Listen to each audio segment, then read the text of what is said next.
and and, and we are live. How about that?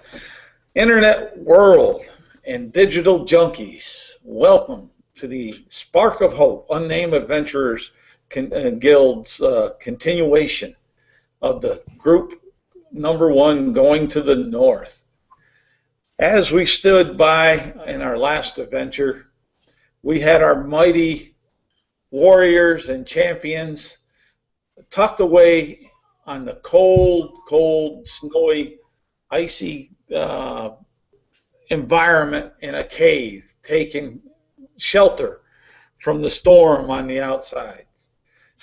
Small fire going on inside, and they hear the howling noise of the wind and snow blowing outside. And we have a couple player characters that took a step outside to do some things, and at this point we haven't heard back from them. Our mighty silver dragonborn, he was kind of standing by the fire, talking and surveying the area, when all of a sudden there was a snow owl that came swooping on in, perched upon his shoulder, and whispered a dire message that his mentor that brought him up was in death straits and needed his assistance immediately. So our mighty dragonborn, silver dragonborn, bidded the party farewell and went and braved the howling night air and snow to meet this request and bond that he had with his mentor at this point.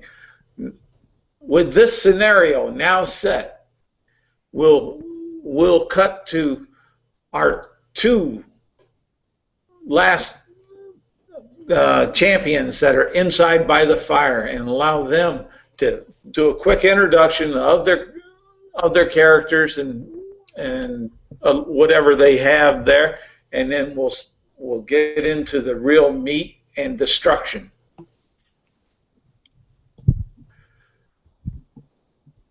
Well, Fletch is a mid-20s human male, wears a half-plate armor, carries a rapier and a whip and a dagger. Everybody carries a dagger. And he's got a longbow in his back. And considering where we are, he's wrapped up in a winter's coat. And he has a horse with him. The horse's name is sometimes Spanky, sometimes it's Sparky. It changes. Well, Oral is half elf, so looking actually more elf than human, opposing most of the half elves. Although he lacks all the natural grace that you will find normally in an elf, so that's what distinguishes him the most. And he's wearing a chainmail and carries a very big sword. And he has a cape over his shoulders, a blue cape, and bears a symbol of lavender and a pendant that clings from his neck. And he seems to always have like a smile on his face. Although this chilly weather we find right now in the mountains is not making him it's making him hard to maintain that smile in his face. He's not used to this cold weather of the north. All right. So as you guys have seen this situation arise, we'll cut to you for whatever discussions or game or not game planning, but battle planning that you'll have in mind. We're going to wait for spring to come.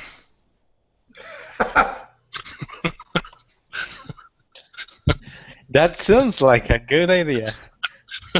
Let's find a warm place to wait. Actually, let's see. We've got a cave. We've got a little fire going. We're not 100% sure of our whereabouts because we did some jumping around through a portal.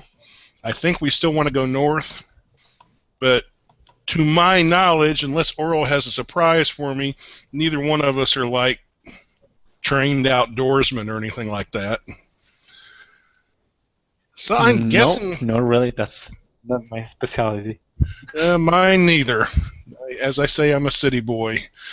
I guess we wait till light, if it gets light this far north, and in the morning we'll try to keep heading north to deliver our... We know where north is, at least. If we can see where the sun comes up in the morning, I can at least figure out where north is. I think. Oh, sure. Yeah, if we are able to even see the sun. Yeah. Alrighty. And you guys have made it to this cave, and I'll go ahead and I'm going to mark this map with it. And let's see here. Let me get back over here.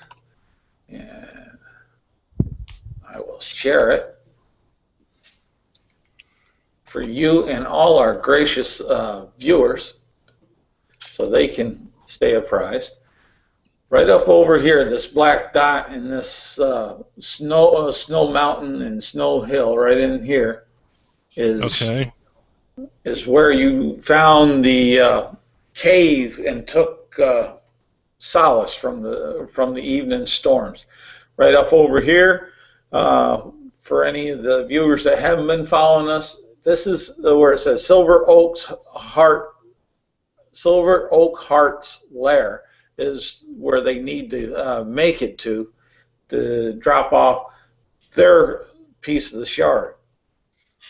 Now they have all this weather going on and these extreme temperatures, and some of them aren't quite provisioned for that at the time when they jump through the portal at the shrine there. So this is for the viewers' sake, so they can know what's going on there. And I'll stop sharing that, and we'll come on back to our lovely selves. So morning breaks. The fire has gone out. What wakes you up is the fact that you're bone chilled. As far as that, let me get my eyes on. Give me a Constitution saving throw. 15. All right. Same here. All right. So when you wake on up, you're cold, you're chilled, but you do feel like you got a decent rest and was able to accommodate any requirements that for game mechanics for a long rest. Okay. Fletch will try to... He'll take out a torch and if there's anything left of last night's fire and try to start another fire. All right. There'll be some elements of charcoal that are there. The wood seemed to burn pretty good because it was started with the power of the magic on those torches, but it just burned itself on down because there wasn't enough fuel. But what you got is, we'll say, similar to about a handful of charcoal that you'd buy if it was just rough homemade charcoal, not bricks, but the pieces of wood that have been made into charcoal. Okay, I'll try to get a small fire going for us again to warm up some, and then I'm going to light the torch, and when we leave, I want to carry it with us. All right. If nothing else, it's a little fire we can put our hands around and keep our fingers from freezing every once in a while. All right, and you'll get the small fire going. I can be that gracious before I kill you.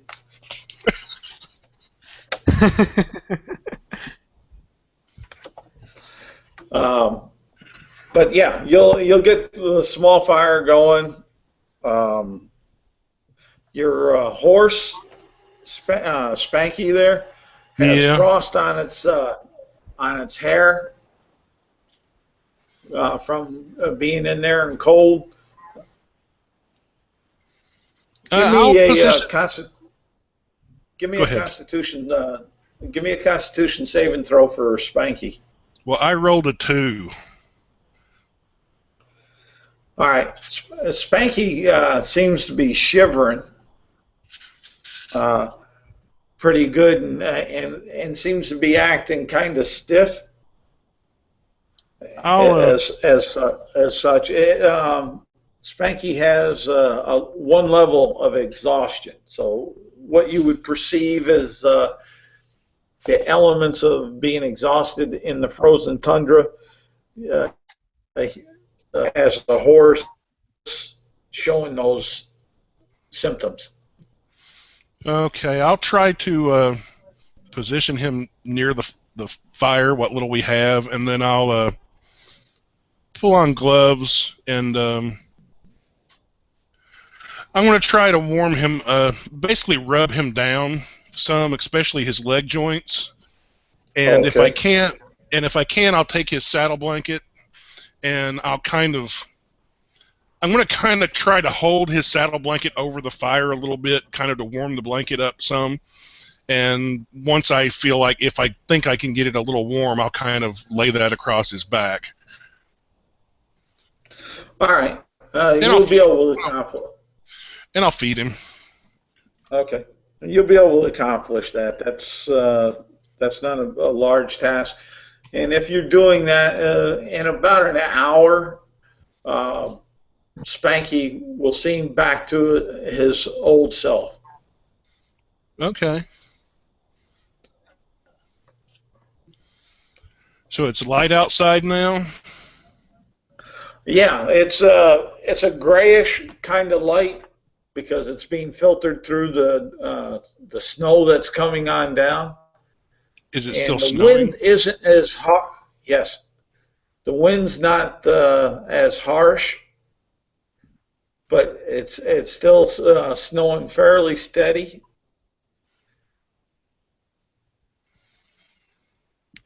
Okay. So we do see the sun in the sky. Are we able to? Yes, you're able to see the sun in the sky. It's just that it's not a clear, bright yellow. It's just a kind of a filtered yellow, almost not quite to an orange. Yeah, like blurred by the environment. Yeah. Yeah. Okay. Well, I guess we head out and head northwest, and Oral, you don't have any winter gear, do you? Any? Yeah, like a winter coat or anything like that. I have this cape, you see, but not much more really. I'm not used to this kind of cold. Yeah, I've at least got a winter coat and gloves and winter gear to. We can trade off maybe every half hour. I know you'll have to wear stinky human stuff, but at least it should keep you warm. Hey, I don't have anything against humans. Don't look like that. Okay. Well. So okay, we'll head out in a half hour. I'll let you have my winter coat and stuff, and we'll just lead Spanky. We're not gonna ride him because I don't want to tire him out any further. Okay, that's good. So thanks for the offer. But anytime if you feel too cold, just tell me. It's yours to roll.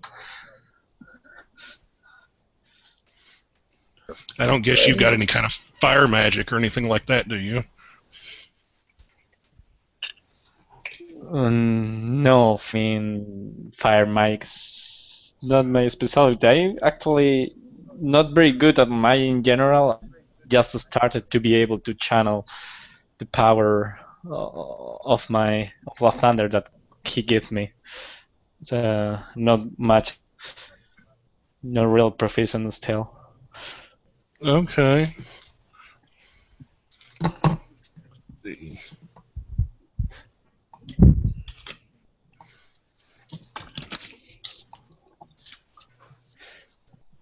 Can you do good berries? Nope. Okay. I can purify food and drink, but that's it. That may be helpful.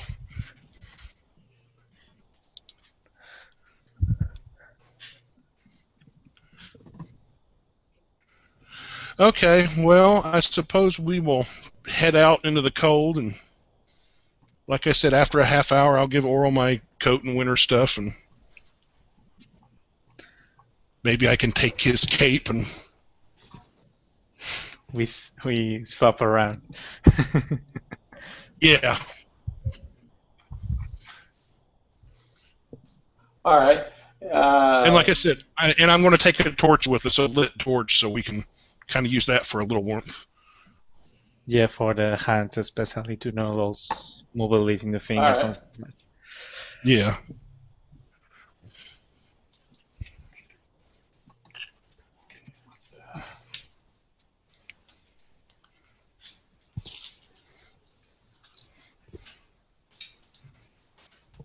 Oh, good to note my new spells.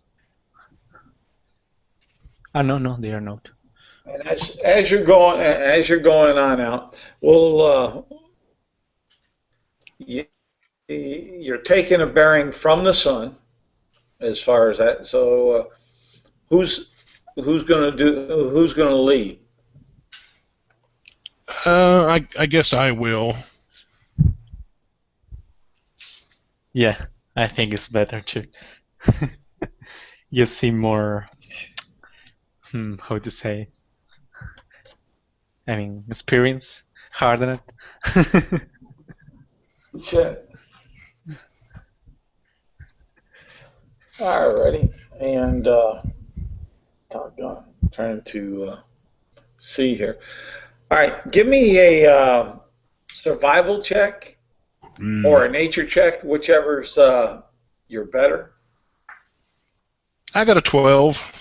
Actually, I have some nature. All right.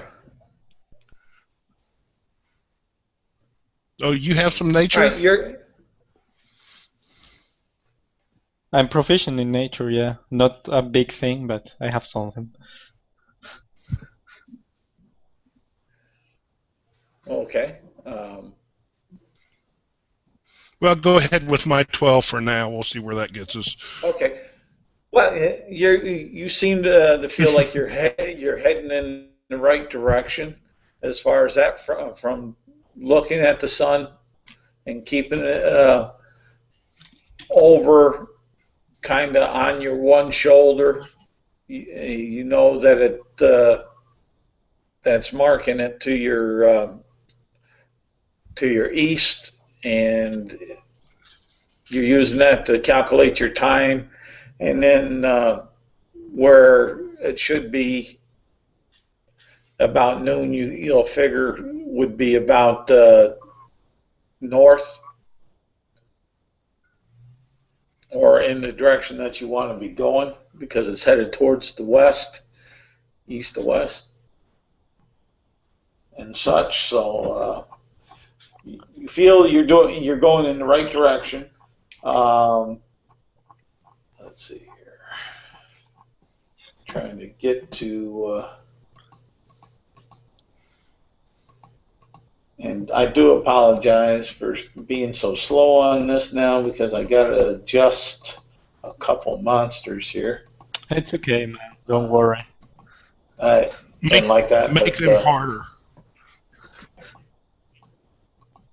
I have to make sure I they will need cannot. give me perception checks.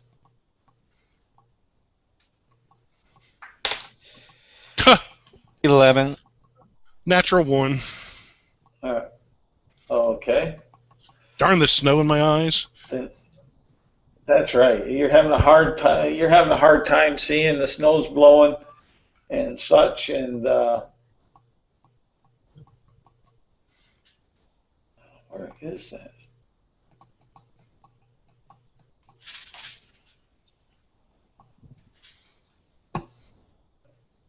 Uh,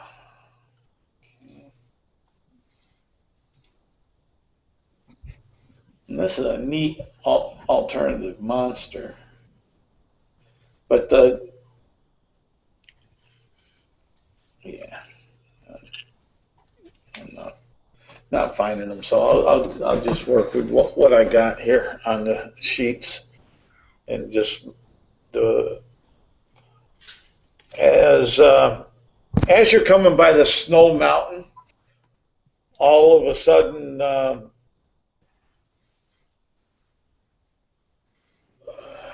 Fletch has stepped into something as far as that, and it seems like it picked on up. And let's go here for the surprise round. Oh. Wow, there's something besides snow and ice and rock up here.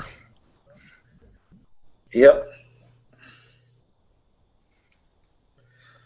All right, and it will.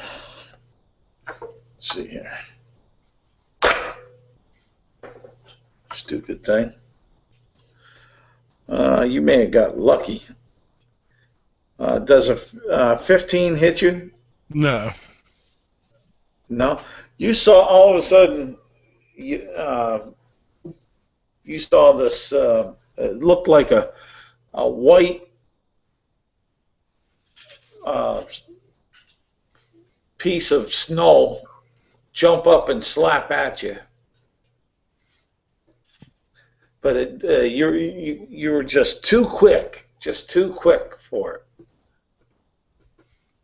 Oh, great. Some kind of elemental. So let's do your niche and put it in the side. Okay. That's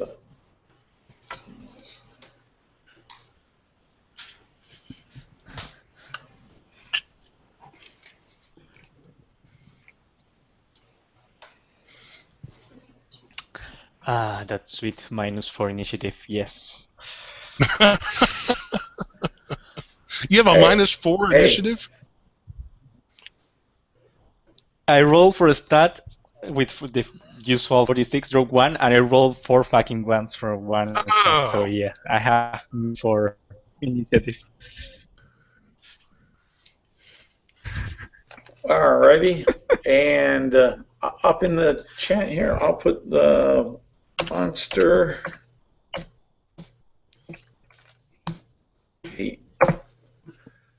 You just ran into a monster that has more of a minus on initiative than you. This is a lifetime experience. So, what are you going to do, Ty? Fletch is going to let go of the reins of the horse, figuring it can't run far even if it tries to, and he's going to hold the torch out. It's in his left hand out to the side because he doesn't want to chance that going out. And he'll draw his rapier and try to stab this thing twice. Alrighty. I did pretty good. I got a 19 and a 22. Oh, and the They both hit. Okay.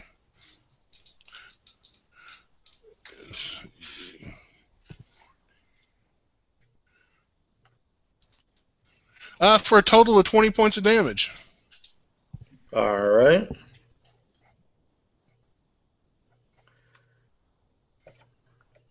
And behavior. You see Fletch striking at something with his rapier, poking at it.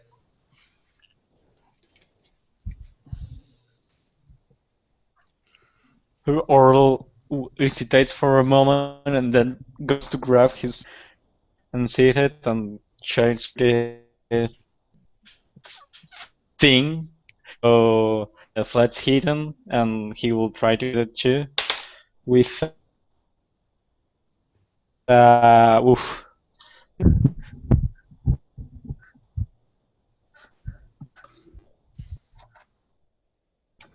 What did you get?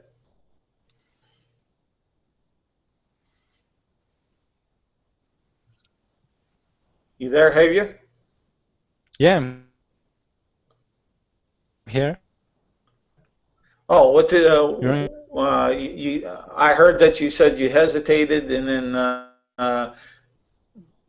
then I take it you attacked.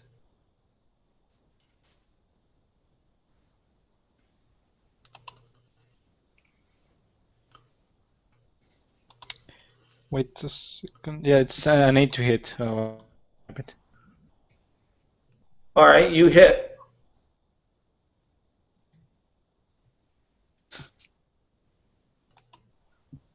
Great.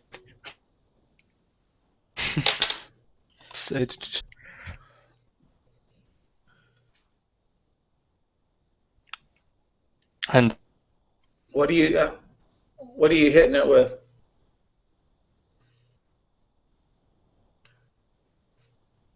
You've broken up. You're breaking up. and try.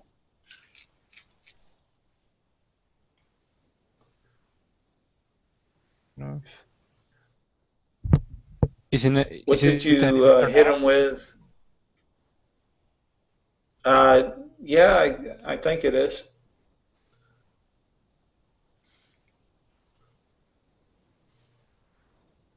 Oh, he attacked it with the great sword and did 12 points of damage. Oh, okay. 12 points of slashing damage. Slashing, yeah. And let's see here. Okay. And let's see here.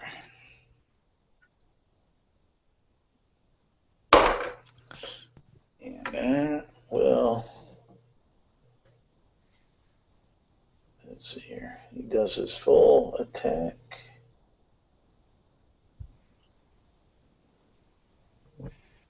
And all of a sudden, Spanky is covered around its neck and shoulders with this white colored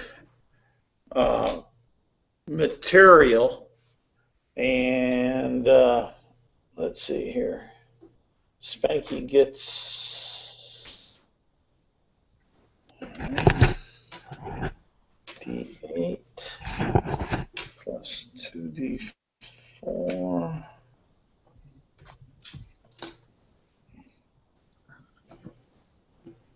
Come here. 2D4, and that's a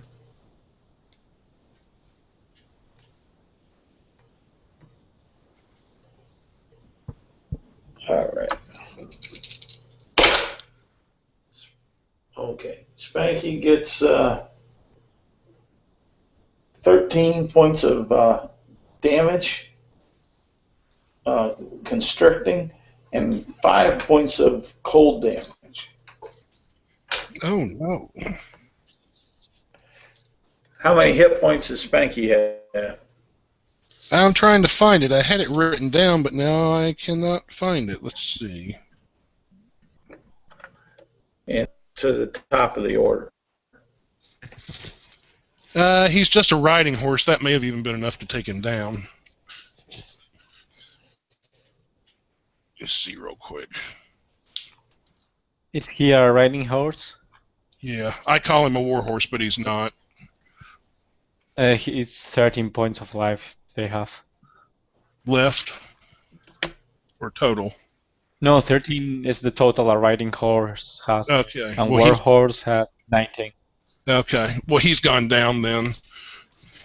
All right, you see this white material flowing or moving over top of them, engulfing Oh no, you engulfing didn't. them. Okay. Oh no, you didn't. Fletch is going to spring towards this thing that's engulfed his horse, and he's going to take his rapier, and what he's going to try to do is make 2 draw cuts. Instead of stabbing with it, he's basically trying to slice the blade across this thing, if he can. Okay. The first one's only an 11, but the second one's a natural 20. All right. They both hit. Okay. Well, the first one does 8 points of damage. All right. And the second one does 12 points of damage. Let's see here now.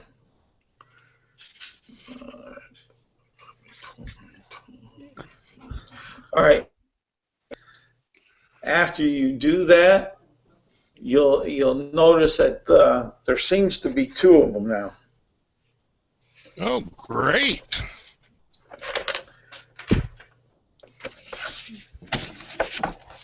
And Oral.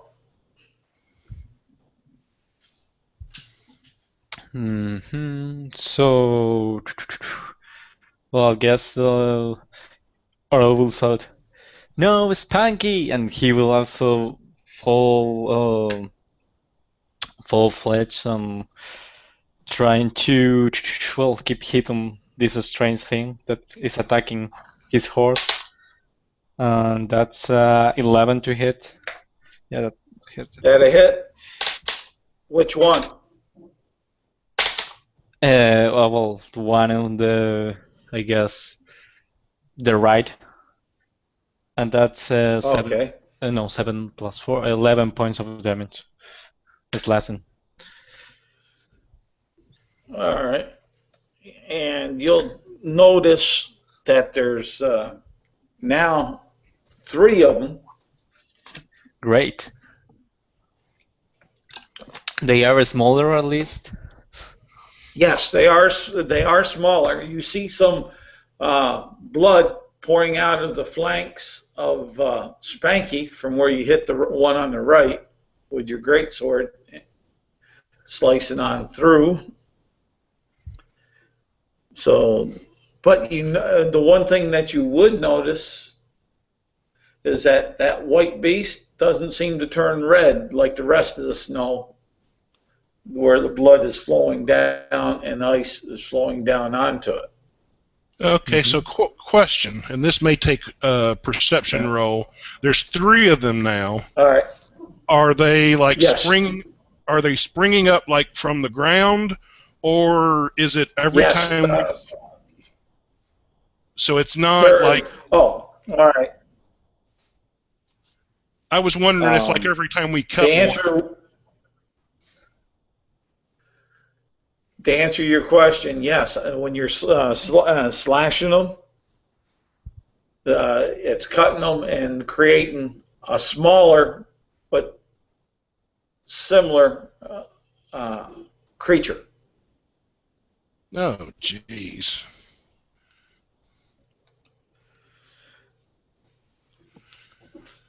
Okay. But, all right. One of them, the one that was up around the neck and head, will jump towards Fletch, and a 13. Does that hit you? No. All right. It misses and lands on the snow. It kind of like does a pseudopod lurch on over, trying to get at you.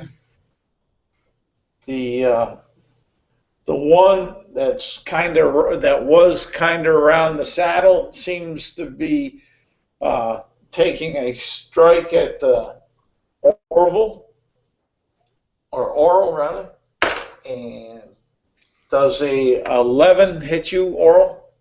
No. All right. And roll me a d4, guys. 1, 2, it's Fletch, and 3, 4, it's Oral. 2. Okay. So it'll be Fletch, the 3. one on the hindquarters. And that's a 15 plus 9. That's a 24. Does that hit you, Fletch? Yeah. Yes. Okay. And let's see here.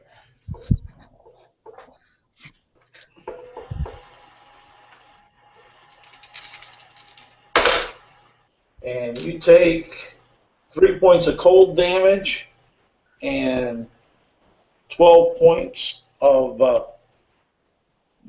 constriction damage. Yikes, that hurt. Okay. And it's up to you. Is it wrapped around me? It's wrapped around, we'll say, your midsection. Okay. Does this thing have like a head that I can see? No. Okay. Oh, jeez. Okay, I'm going to try to... I don't know... I'm take my rapier. Instead of stabbing or slicing with it, I'm going to try to use the pommel and basically try to punch this thing twice with it. All right. Roll the hit. I got a 17 and a 16. All right. They'll hit, but as you hit it, it's like hitting water. It where it just kind of spools up around. Okay. And then comes back. Okay, well, as a bonus action, I'm going to use my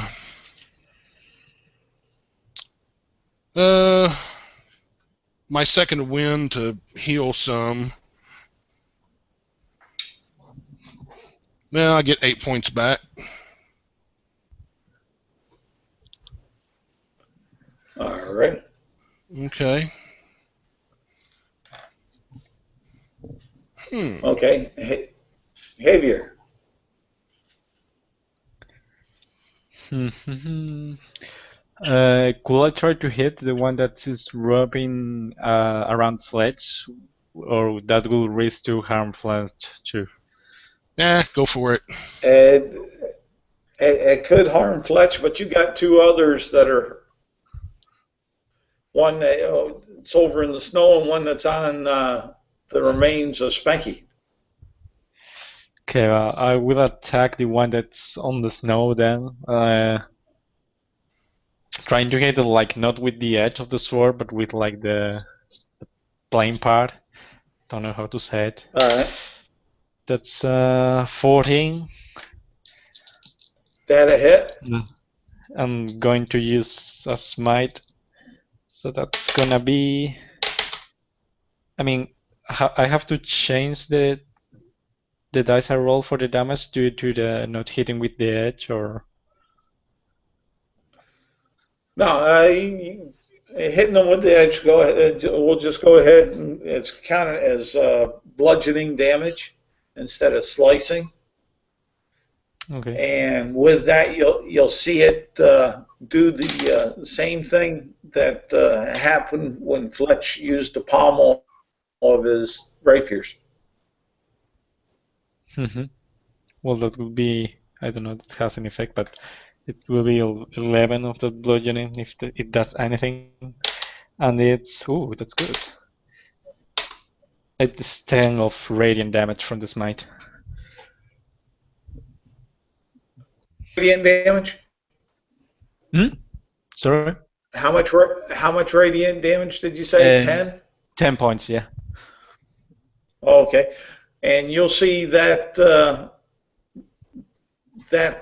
creature seems to wither down to the ground from that attack. So now Smite. we have. Say what? Nothing. Just say smites to the rescue. Oh, Yay. yes. And what we'll have is Fletch will take. What is it? It's 1d6 I hope you can smite a whole cold bunch of damage. times. Yeah, exactly 3. So that's 4. That's 4 points of cold damage and I 8 didn't think it could get colder. on that one, and then the other will try to get this creature that just smited the heck out of its part. Let's see here. And does a 15 hit you, Oral? No. Oof, that was close. Okay.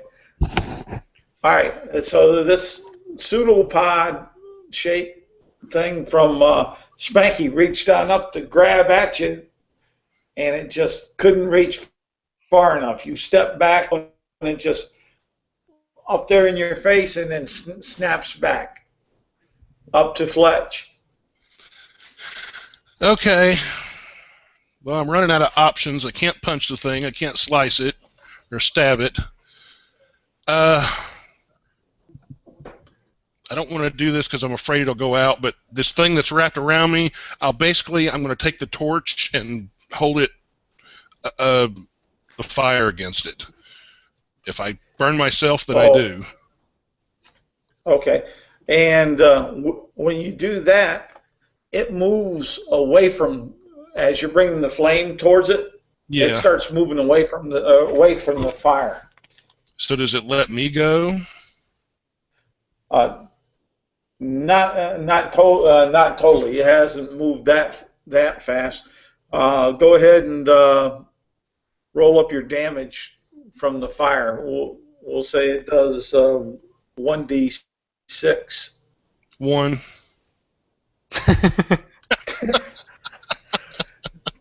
Doggone, you're having bad luck tonight.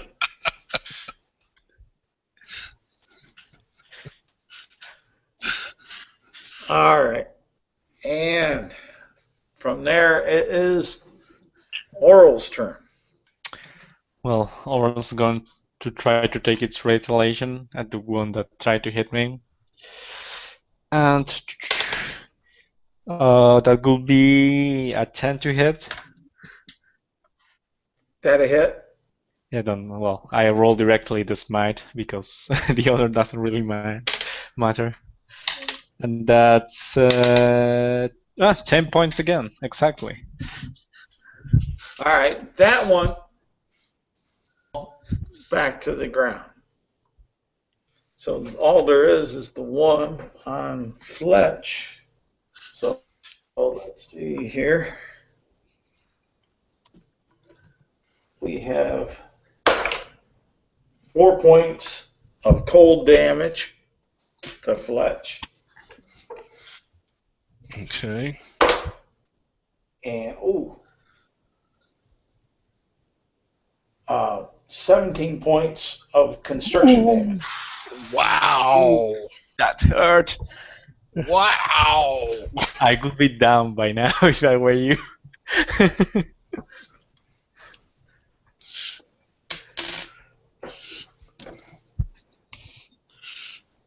And that's not all the. I'm not playing this thing to the teeth. I just can't in good conscience. Oh no, we would be toast by now. But it's not the monster that you think.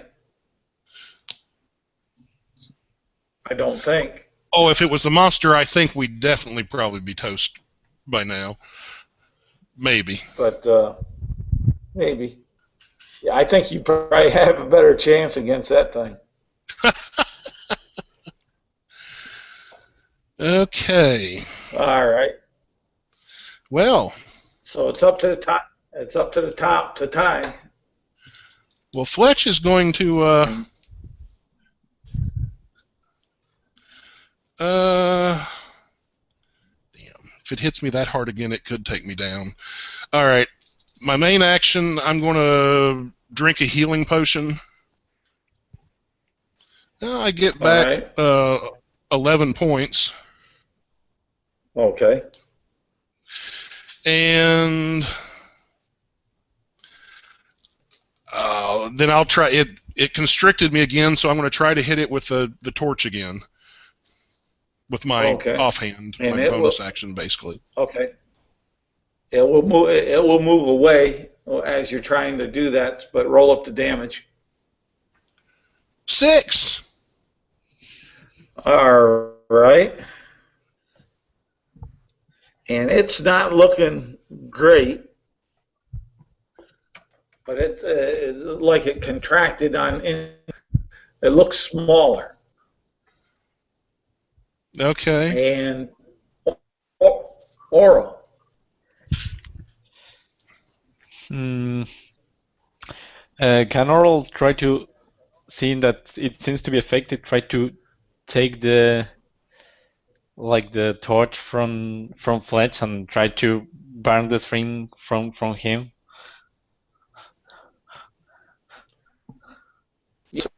Enough that you could use your move action to take the torch, and then your attack action to try to chase this thing off of it. Okay, yeah, so I'll let him have the torch. Okay. And a d6, no? All right, and it just crumbles off of Fletch onto the ground. Yay. Spanky! He gives back you the torch and says, "Are you okay? The thing seemed to have got you there pretty bad." I'm pretty bad, but I'll live. First, I'm going to look around. There's no more of these things? You don't see any more of them. Okay. Oral will hold you from the shoulders, and you will feel some energy coming back to you as a soothing wave of warmth goes through your body, and you recover 15 hit points. Oh, well, that's nice. Thank you. I will stumble over to Spanky and kneel down next to him, and I'm going to get my healer's kit out, but I got a feeling it's not going to do any good. Is he already dead, or is he savable? He's dead. He's dead. Okay. Well, I'll start unpacking the gear I had in his back. I had my backpack and stuff on there. I'll start taking that off. And if you need some help, I can always carry some for you. I think I'm okay there. Hey, this stuff will at least keep my back warm. But it's okay, as you wish. Oh, Spanky, you were a good horse. But hey, on the bright side, at least we've got a horse blanket now. And he's probably now in a warmer place than us. I hope so. And Spanky took one for the team.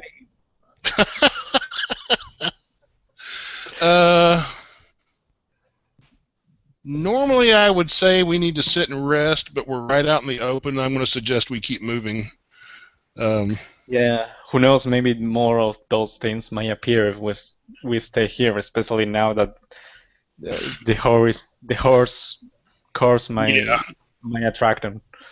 Yeah, and there's just no way we can bury Spanky. I mean, we could cover him with snow or something, but I got a feeling that's not going to be worth the effort. So well, you'll notice that with the rate of snowfall right now, that just in the combat and stuff prior to you starting to strip down the horse corpse, that he was starting to get covered up fairly good. So it won't be too long. He'll be covered on over with snow after you strip him down in maybe an hour or two. Okay. No, I'll pat him one last time, wrap myself up in his blanket, and then we'll start heading northwest again.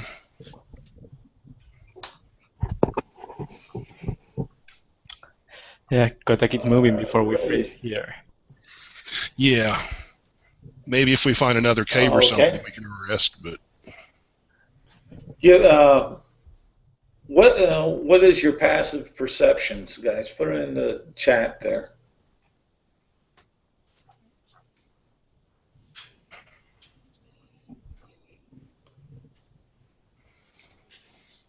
Okay. Oof. Just a little bit too low already. Give me. Well, I'm looking at the DC and I'm saying, Doug, it would have been so nice if your passive was a little bit higher.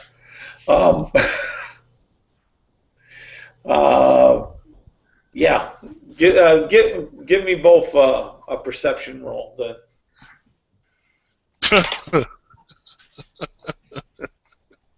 19. Oh boy. All right. Oral, small. It looks like in this one snow a mound up ahead, which is like a small hill. That there looks like there was a cave or a tunnel about 5 foot tall made in the side of it. Oh, It's about it's about noon right now. It's been probably about 5 hours since you ran into this strange creature that attacked you and killed Spanky. He will warn Fletch. Hey, Fletch, see to the side. Maybe we can try to find some rest there, some cover. Oh yeah, that's where we need to head. Glad you saw it. Keeping my eyes peeled for the team. Well, my tears are freezing over Spanky. Yeah, don't worry, man. It's really, I have a hard time to see anything here. We have to try to do our best, each of us, if we want to survive. Yeah. And give me a Constitution saving throw.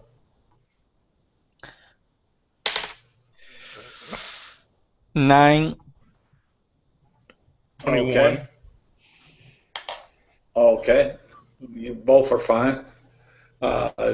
You may be chilled, but the battle and the thought of the battle has kept your blood pumping and kept you from going into the early stages of hypothermia.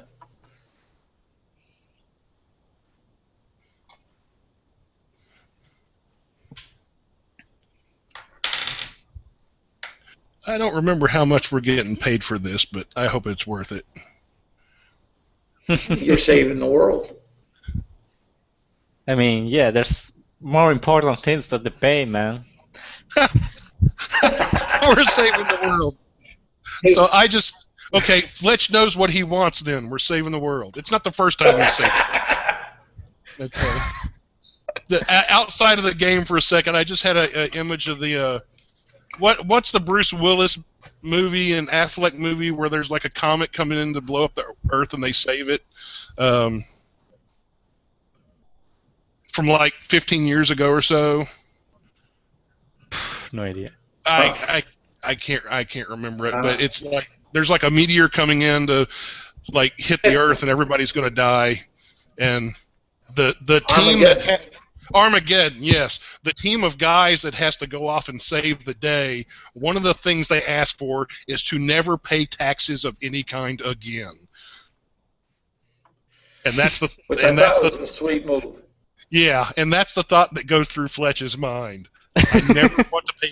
I've saved the world. I never want to pay taxes on anything again. I want free air for the rest of my life.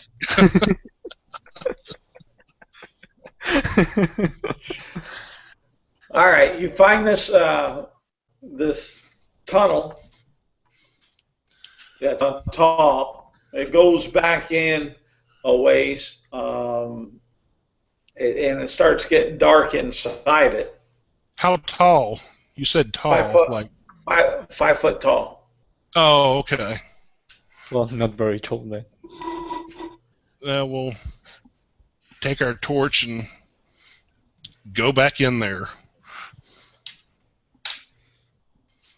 All right, and it seems almost perfectly cylinder.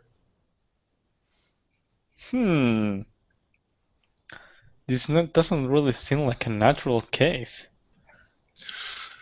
Well, I'm sure we'll Feels go smooth. back in here and there'll be some big nasty monster that melts solid rock or something like that.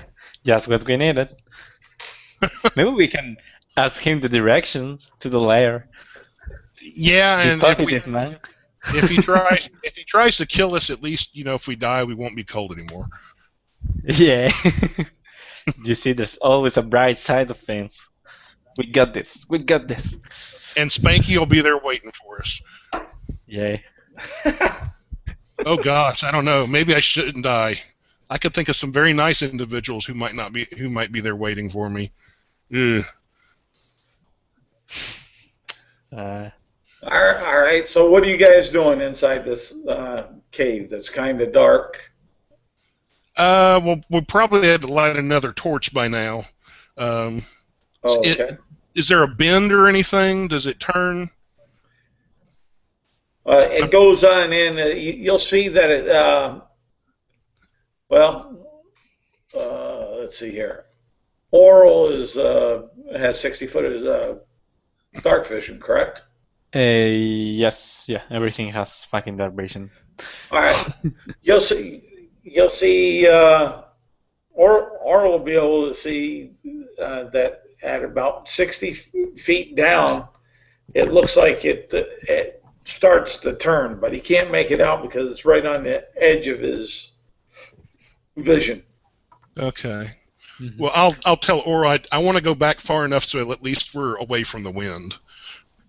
Yeah, but I think it might be wise to not try to, I mean, try to get as far inside as we need to get proper cover, but not too far away from the entrance. You never know what may lie here, and this seems that I can go on for quite some distance. Okay. Well, we'll go in. Oh, we'll go in 30 feet, I guess, and see if he can see anything else up ahead. Well, as he gets 10 foot on in, he sees that at that 60-foot mark down there where he thought it turned, it seemed like it made a turn to the right. Okay. I'm going to suggest we go at least that far. One, it'll allow us to see around the corner, and two, it'll block some of the wind from hitting us. Oh. Okay, we want to try to go towards the town. That's Yeah. stay alert. We don't know what might lie here. I don't want to find more of those slimy, snowy things. Oh, I hope not. All right, and as you go down to the turn there, you notice that it seems like as it turns to the right, it looks like there's another turn that goes to the left about 30 feet down. I'm thinking we don't bother with it and we just stay here and rest for the time being. What do you think? Yeah, I'm not really fond on going far in this kind of strange cave, but I mean, if you were interested, we could try to investigate, but for now, I also think that resting is more of a priority. Yeah. Oh.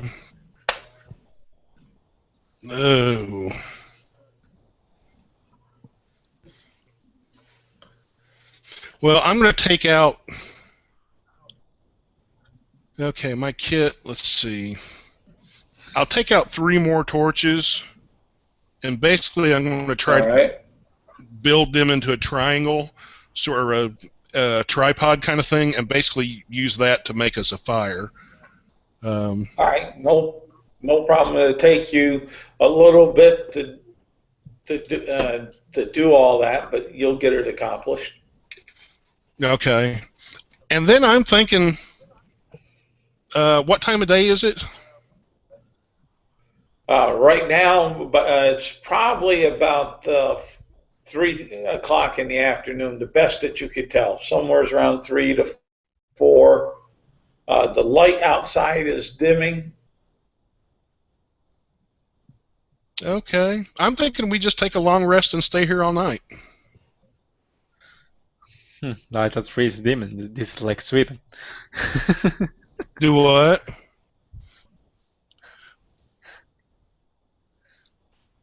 Yeah, I think it's a good idea to regain our strength or the little of it that is left in this call and try to pull on as soon as we feel refreshed.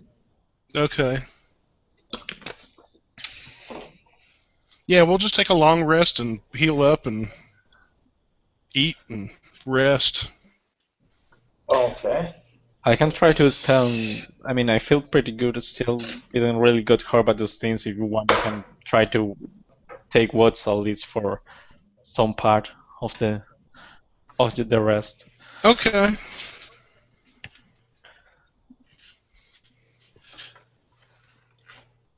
Okay. So your oral is going to take which time for rest? Is you going to take the whole watch for the long rest, or are you going to just take a portion of it? Well, just a portion, especially the first part. So Well, I mean, to see if anything moves in the cave, or if it seems safe. yeah, we can split up. He can take the first, and I'll take the second. Okay. Give me oral a perception check. 13. 13. You feel that it's getting a little oddly cooler. Can I use my? Actually, I don't know really what that did. Actually, that detects. But yeah, I don't think that will work. Well, I still don't think that's gonna work, but I still wanna try to use open my senses to using basically divine sense to see if I detect anything. I doubt so, but I guess I lost nothing trying. Okay. You really don't know. The only thing that you'll come back with that is that you'll feel strange about the tunnel walls. About the wall? There's something. Yeah, there's just something about the tunnel walls that you get back with your divine sense that just does not seem natural. Can I try to get up and inspect one of the walls more closely? Yeah. And How what do you I think? how are you going to inspect the walls? I mean, I guess well, I get closer and get a closer look and kind of touch them. Maybe I don't know. Okay, that's what I was looking for, is the touch. As far as that, so roll me an investigation check. 7. Not much of an investigation. As you touch the as you touch the wall, you get 3 points of cold damage. Ouch. It seems really abnormally cold as compared to the air temperature that's in the tunnel. Can I? It's really strange. I don't really want to. Okay, he will. I guess he will take. Oh well. No, he's just going to. He's going to go back to his post and wait a bit more and try to see if or feel, better said, if he feels that it's getting even colder with time, when like waiting a few minutes. You don't feel that it's getting any colder in the next 20 minutes. Well, then he will just keep the watch, I guess. But he warned him to not touch the wall, as it seems like naturally cold for some reason. Or well, or ask of his opinion on that matter.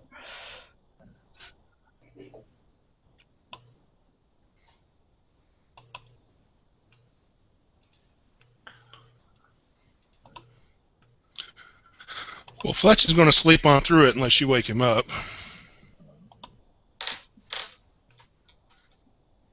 Or wait until he wakes up. I mean, I guess I will wake you up whenever we arrange that I shall wake you up. Okay. No, I have a bad feeling about this. You think it will be safe to stay here, or maybe we should try to find another place? It's a bit creepy, really, but it doesn't seem to really have anything around aside from that. Fletch is going to take out his dagger and try to scrape it across the wall. I don't like it. Okay, give me a Constitution saving throw. Now it's when we die. 14. Oh, okay.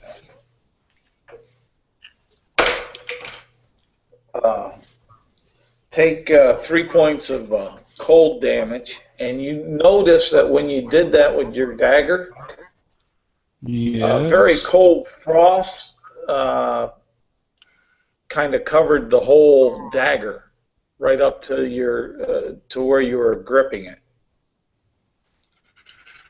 Great. I told you these walls have something really strange about them. Okay. I'm going to have a crazy request of you, Oral. Since you have, if you don't want to do it, I understand.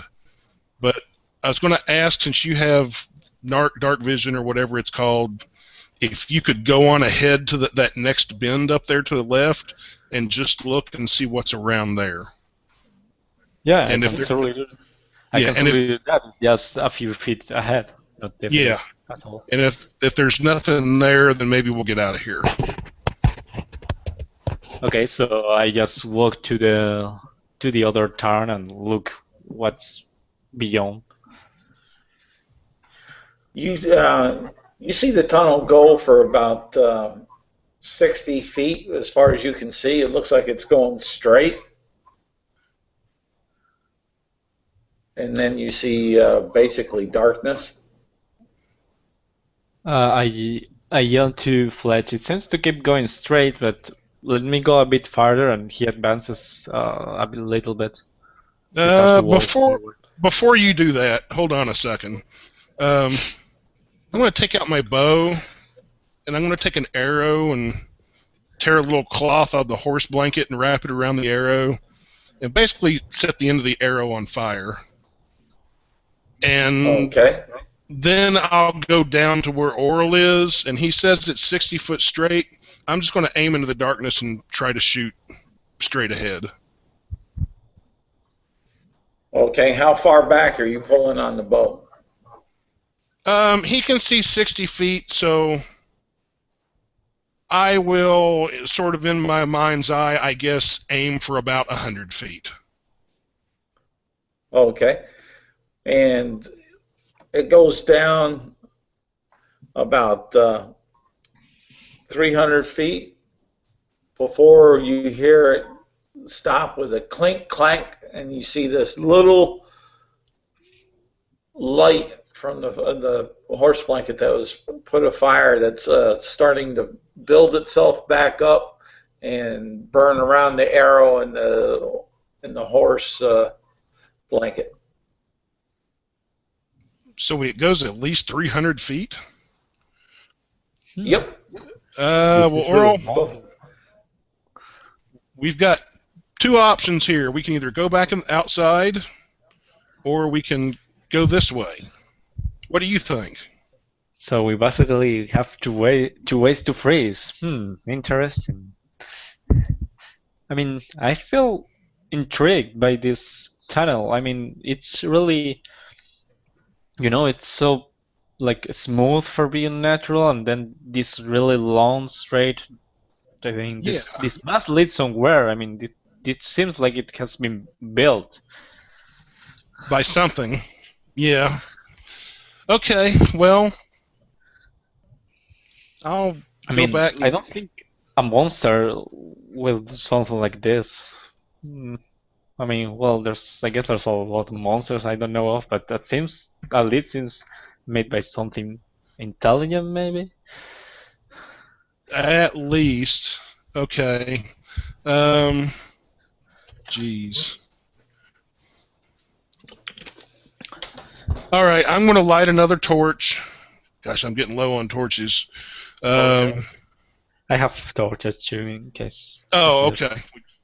In your pack, okay. Yeah, I have the basic pack, so yeah. Oh, okay. Well, yeah, I'll light another torch and I'll rapier in hand, and yeah, I guess we'll head down the at least 300 feet and see where that goes. Yeah, let's go. I can go in the front, so I can use my vision if you want. Okay. Yeah. You get about how much do you guys weigh right now with what you're carrying? Oh gosh. I really don't know. I don't have a lot of stuff, but I have heavy armor. Okay, what's armor and everything? Fletch probably weighs 250 to 300. I mean, he's not that big of a guy, but with everything on him, yeah. But you're it's safe to say that you guys are both over 120 pounds. Oh yeah. That's most. Yeah, most. That's yeah. Okay. How far ahead is Oral going to be from Fletch? I guess not much. I mean, we're marching, so a few feet ahead. I don't know, maybe 5, 10 feet ahead. Okay. As you get down to the 150-foot mark, roll me perception checks. Ooh. Natural 20. Say what, Oral? 11. 11? Yeah. Okay. When you step down at the 150-foot mark, Fletch hears a large click, but you don't for some reason. And Fletch instantly says, "Is this an unnatural sounding click, I take it?" Well, you wouldn't expect it to be in this construct or this tunnel the way it's been. Okay. So yeah, it's I'd say unnatural in the sense, I'm not going to say it's supernatural, I'm just going to say it's not normal. I mean, I'm just thinking it doesn't sound like a rock falling or something like that. No. Okay. It sounds like a mechanical click. And I will instantly say stop. Full stop. Oh, yes. Okay. As Oral stops at 150 foot, the floor gives way and tilts, kind of like where you got that angle, like that, like you just passed the counterbalance. Give me a dex check, Oral. Yes, my best check. 7. All right, Oral, you fall on your back and you go sliding on down this opening in the dark opening in the floor. I'm not going to give too much more of that. Fletch, what are you doing? I instantly throw my rapier behind me and pull out my silk rope, and I'm going to try to throw one end of it after him while holding on to the other end. And I'll yell at him, rope coming your way. All right. Oral, I'll give you a reaction dex check to see if you can grab this silk rope that comes flying by you.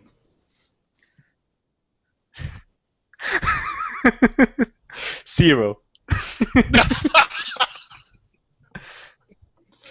All right. So you go sliding down for what in your mind you would calculate 15 feet, and then all of a sudden, Fletch, the floor comes back and sits there, and your silk rope is kind of pinned against the one side of the floor and the other side of the floor as it came on up. Mother. Okay.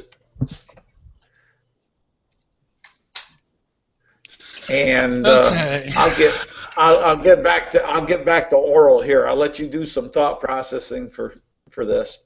Well, I'll go. Still holding onto the rope. Where I'll take a few feet back, get my rapier, and put it in its scabbard. Okay. Okay. Where the rope cuts off, or where it ends in the floor there, where he fell, the area he fell through, I'm basically going to try to get back a little ways. I'm still holding the rope, and I'll take off running. And what I'm trying to do is I want to step on the part that made him fall, but kind of at the last moment I want to jump forward onto the safe area, if that makes sense. Yeah, it makes sense. We'll call that an acrobatics roll. Oh, okay. I got 24. As far as that. All right, you'll be able to accomplish that. So that's what you're doing. Oral, you fall for 30 feet into this darkness, down into a different shape crevasse. It's not smooth side, and it's actually not too cold. It's cool, and damp, but not anywhere near as cold as what it was above there. And you take for the 30-foot fall 3, 5, 7 points of damage. Ouch. That's not too bad. Fun.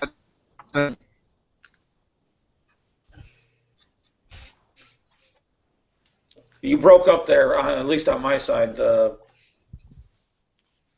Havian.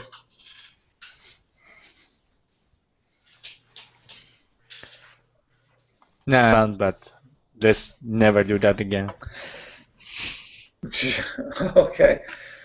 And you'll look around down there, and you'll notice that it seems to be more rock carved out by natural means, and you're in basically like a grotto that's 15 foot in diameter, and it's a hard rock flooring that you're landed on.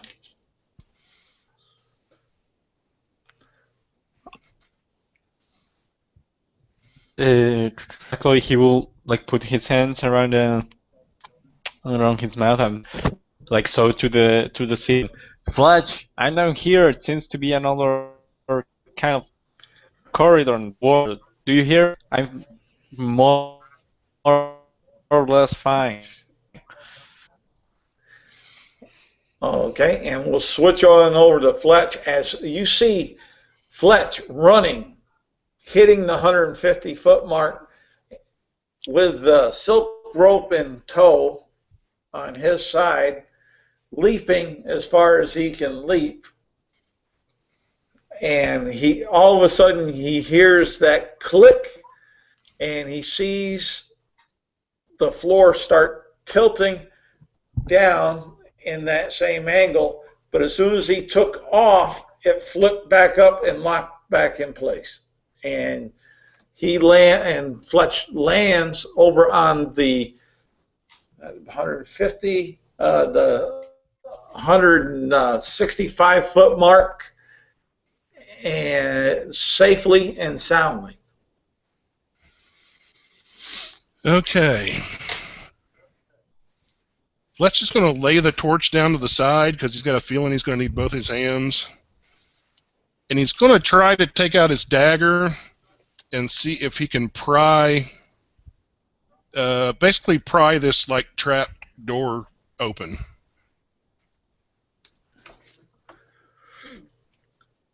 How are you going to pry it open? Well, wherever the floor that fell away meets the regular floor, he figures he'll kind of be able to see at least some of it because his rope will be going through that. So he's basically going to try. Your rope is not exactly where the rope your rope is. is. Okay. He's not exactly where the rope is because he doesn't want a chance cutting it, but maybe off to the side an inch or so. He's going to try to push down with the dagger to see if he can get the blade to go between. Basically, see if he can pry the floor a little bit. I guess what I'm asking is, are you trying to pry up or are you trying to pry down? He'll be pushing down. He'll be pushing down on the dagger. All right, give me a strength check with a DC of 12. Okay. I got a 19. All right, you're able to get the floor to go down and open up some about. Let's see. It opens up about 2 foot, the length of your arms, where you're able to push down and hold it down. Okay. For the time being, I really only need it open maybe an inch or two. But can I kind of wedge my dagger in there to keep it from closing all the way? Yeah. Okay. I'll let that. I'm sure all I can see down there is darkness. I'll say, Oral, how far did you drop?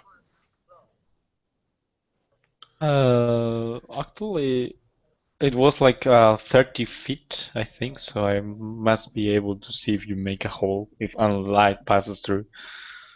Okay. All Yeah, right. you'll see the torch light up there, and you'll also notice a silk rope dangling Well, within arm's reach of you. I've got 50 foot of rope, so I'll put some of it down to you if you can, then try to climb back up, and perhaps the two of us can be strong enough to get this door open and get you through. Okay, I will try But you that. have the you have the silk rope that went down there with him that got stuck in between. Okay, as long as he's... That's the rope that he sees dangling that he missed to grab. Okay. So yeah, he will try to, yeah, he will get to the rope and, okay, I'm going to try to start calming. I hope I don't fall again.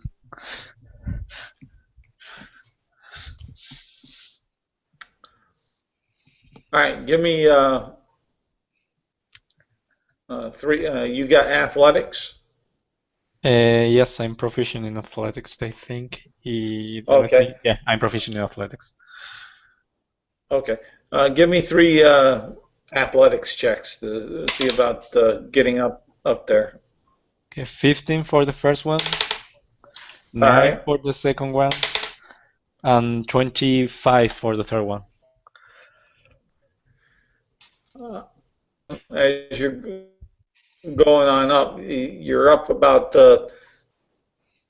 26 feet, and you slide on down. You feel like you're going to fall again, but you grab a hold of yourself and the rope and back up the rest of the way after you regirded your loins, so to say, with the motivation.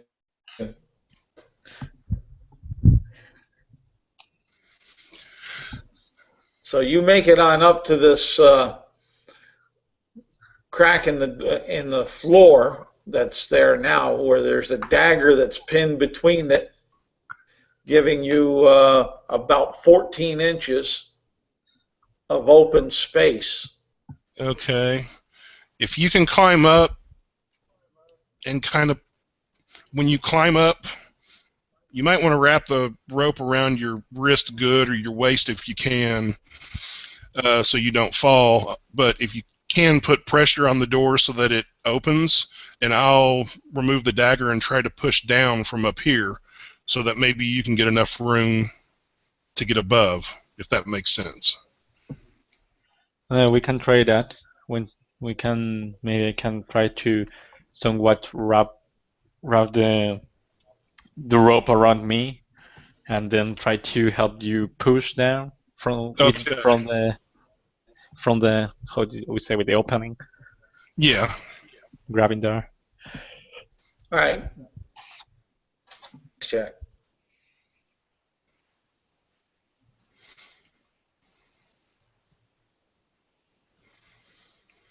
Okay, well, Fletch will take his end of the rope and tie it around himself a couple of times real well, and then he's going to try to remove the dagger but use his arm to hold the trap door open. Okay, but I'll need athletics checks. Okay. 20 for me total. Okay. 17. All right, no problem. You're able to accomplish that with no problem at all, and Oral is back up on the floor on the opposite side of where the floor would tilt. He's on the In other side. words, he's over there on the 100. He's on the side with you. Oh, okay. He's on what we presume is the safe side then. Fletch is just going to kind of collapse on the ground and say, "Why don't we rest for a little bit?" Yeah, I couldn't mind either way. That Well, was Too much excitement for so little time. Yeah, I think we'll take a short rest at least. Yeah. Oh, okay. And I'm guessing after that I'll need to light another torch. I don't know. How long do torches burn in this edition? I think I want to say I think it's like an hour, but it may be longer. Yeah, it's an hour. I was hoping I'd get lucky and it'd be like 10 hours or something like that. I bet it's okay. I mean, Not that lucky. torches? How many torches? That's do you like a have? lantern.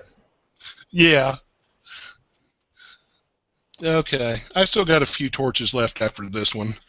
I mean, I think I have my full pack of 10 torches, so we are fine. Okay. Yeah, even after this one, I've still got like 3 left. But hey, at least my pack's getting lighter.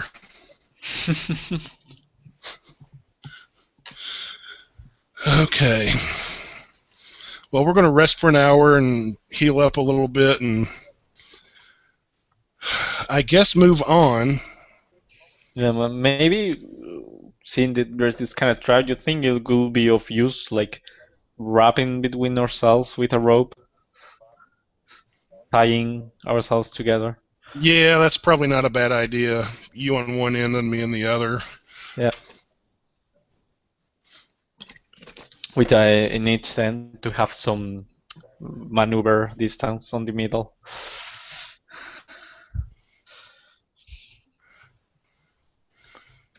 Okay. And this time when we move out, instead of his rapier in his main hand, Fletch will have his whip out. Well, now with your rapier, you threw that back before you went and ran, right? Yeah, but I said I went back and got it. Oh, all right. I thought I just did. wanted to make sure that I had.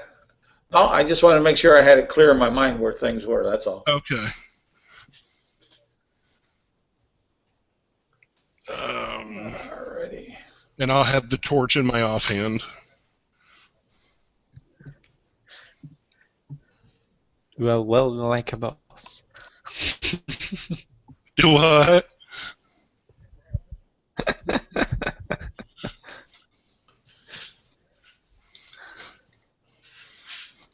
Just think, if we freeze to death and die down here, no one will ever find us. That's a cheery thought. You're really good for keeping the mood up, aren't you?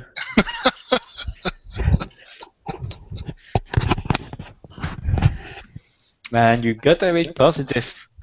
That is not leading you anywhere. That was being positive. Nobody will ever find us. That means they can't take our stuff. Hey, why do you care of your stuff after you are dead? Damn it. Yeah, that's true.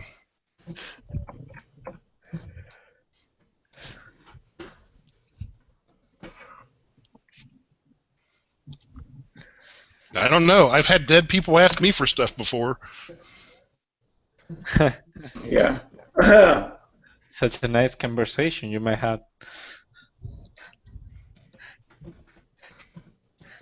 Quite the surprise, I guess. I wonder what will the guild do if we don't come back in a certain amount of time. You think they will try to come and look for us, or at least trying to do what we couldn't?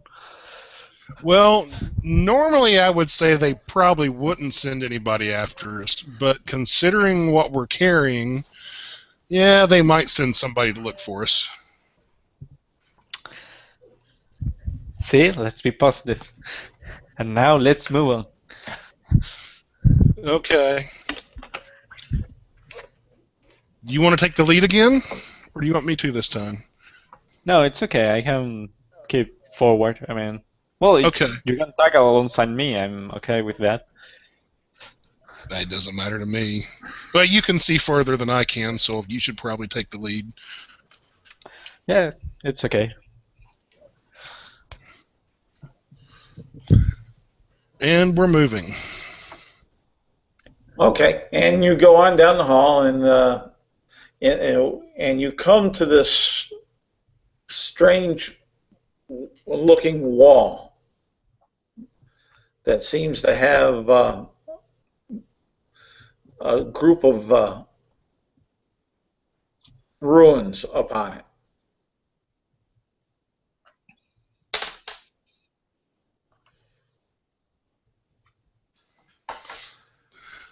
Well, if it's not Orcish or Common, I've got no clue what it says. Let me check back my languages because I have a few weird languages. I mean, either Common, Elvis, Celestial, Infernal, and Abyssal.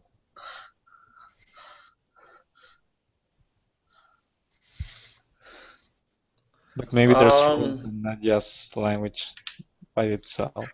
And while I don't know what Null, I don't know how to read Null. I've seen it several times, so I should at least be able to recognize it. But this is probably not Null.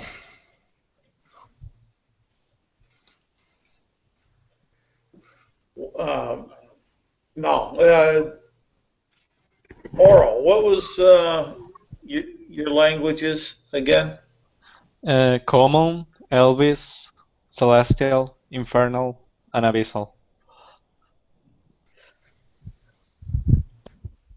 And you'll get a real rough sense that what it says is basically speak the master's name and enter. The master's name. I wonder what they're talking about.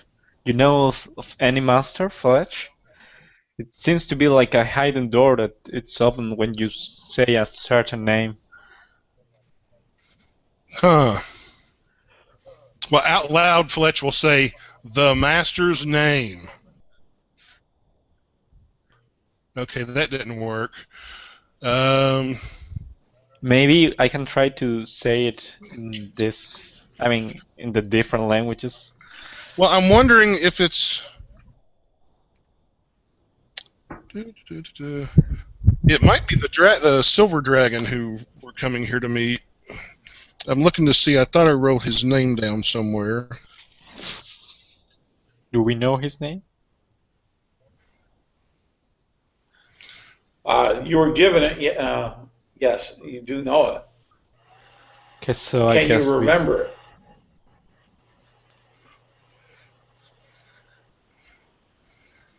I don't know. I didn't take any notes really. I did, but I've got written down that he's a silver dragon, but I didn't write his name down. So it's not. I don't think. Shit.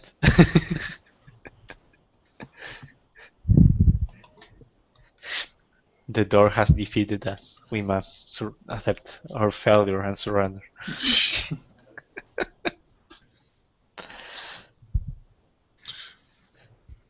Okay, I'm looking to see if maybe I wrote it down somewhere else. His name's not Jetter's Bog. I know that. Yeah.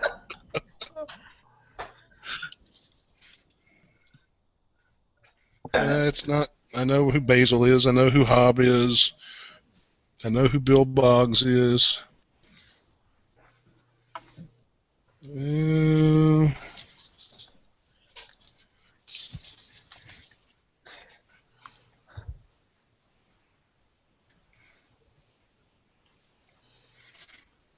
It's not Shaxa. It's not Geosinge.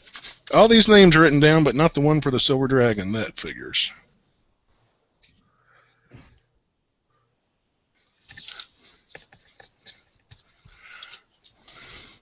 Well, whose lair are you supposed to be going to? Silver Dragons. but I can't remember his name. No. It was something that started by O, I think. Hello? Hello? Hello? Testing? Hi. Hi. Alright, how are you, man? Let's see. Well, Oh, something. I'm looking. Shit.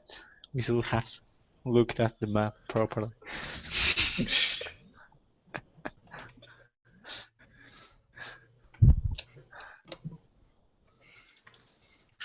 Yeah, my.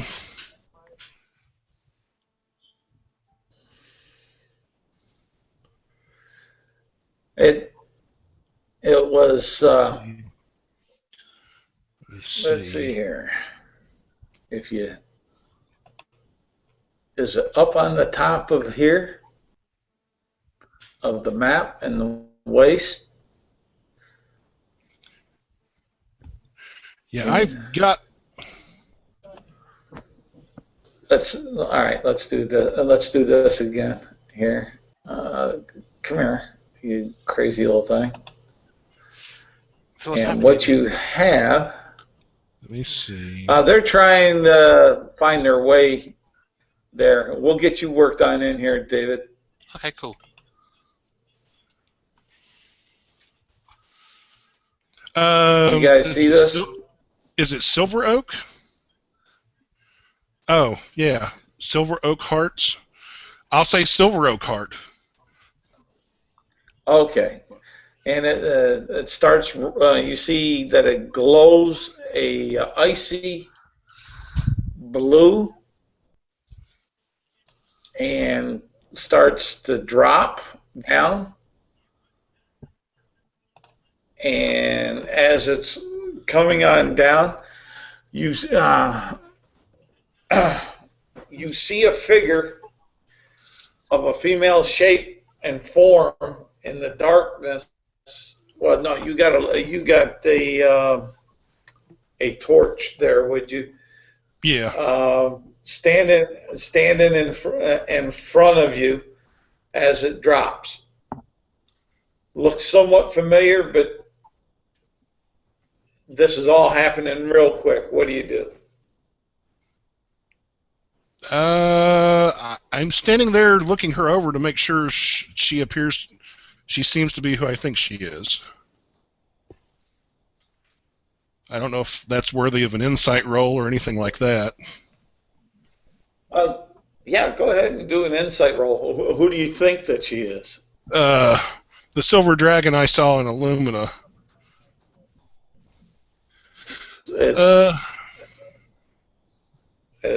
It's not. Okay. Oral, what are you doing? Well, Laurel's pretty confused right now. It's like, what?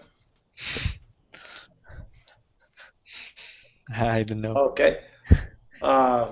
David, what are you doing? You see two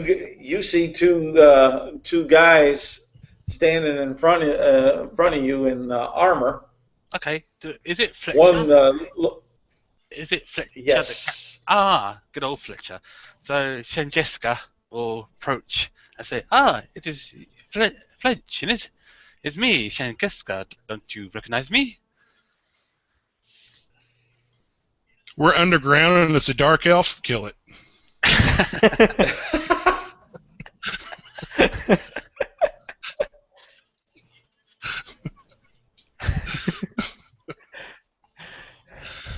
Oh, we thought you were lost in a winter storm.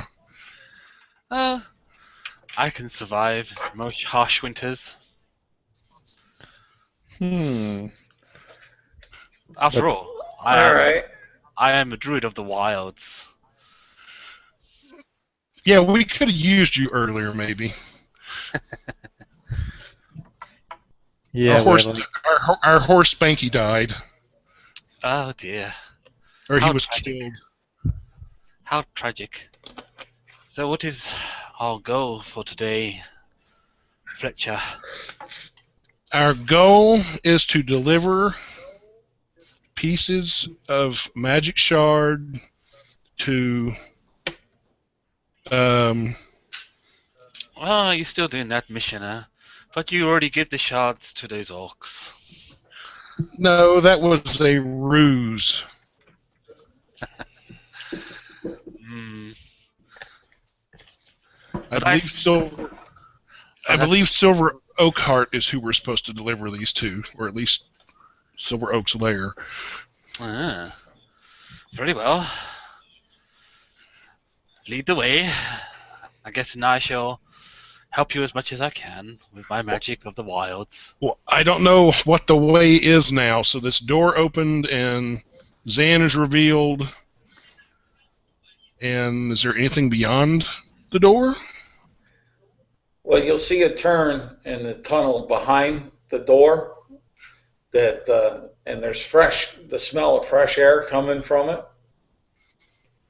And Xander will know that if you go down here, down this tunnel, it'll take you back outside off on the east side of this mountain. Okay. I guess we want to go that way. Very well. Yeah. I can help as much as I can. My favorite terrain is the woods, but I can do what I can to guide you. Okay. Yeah, let's get to the side. This place was giving me the crabs so far, and I don't really want to fall again.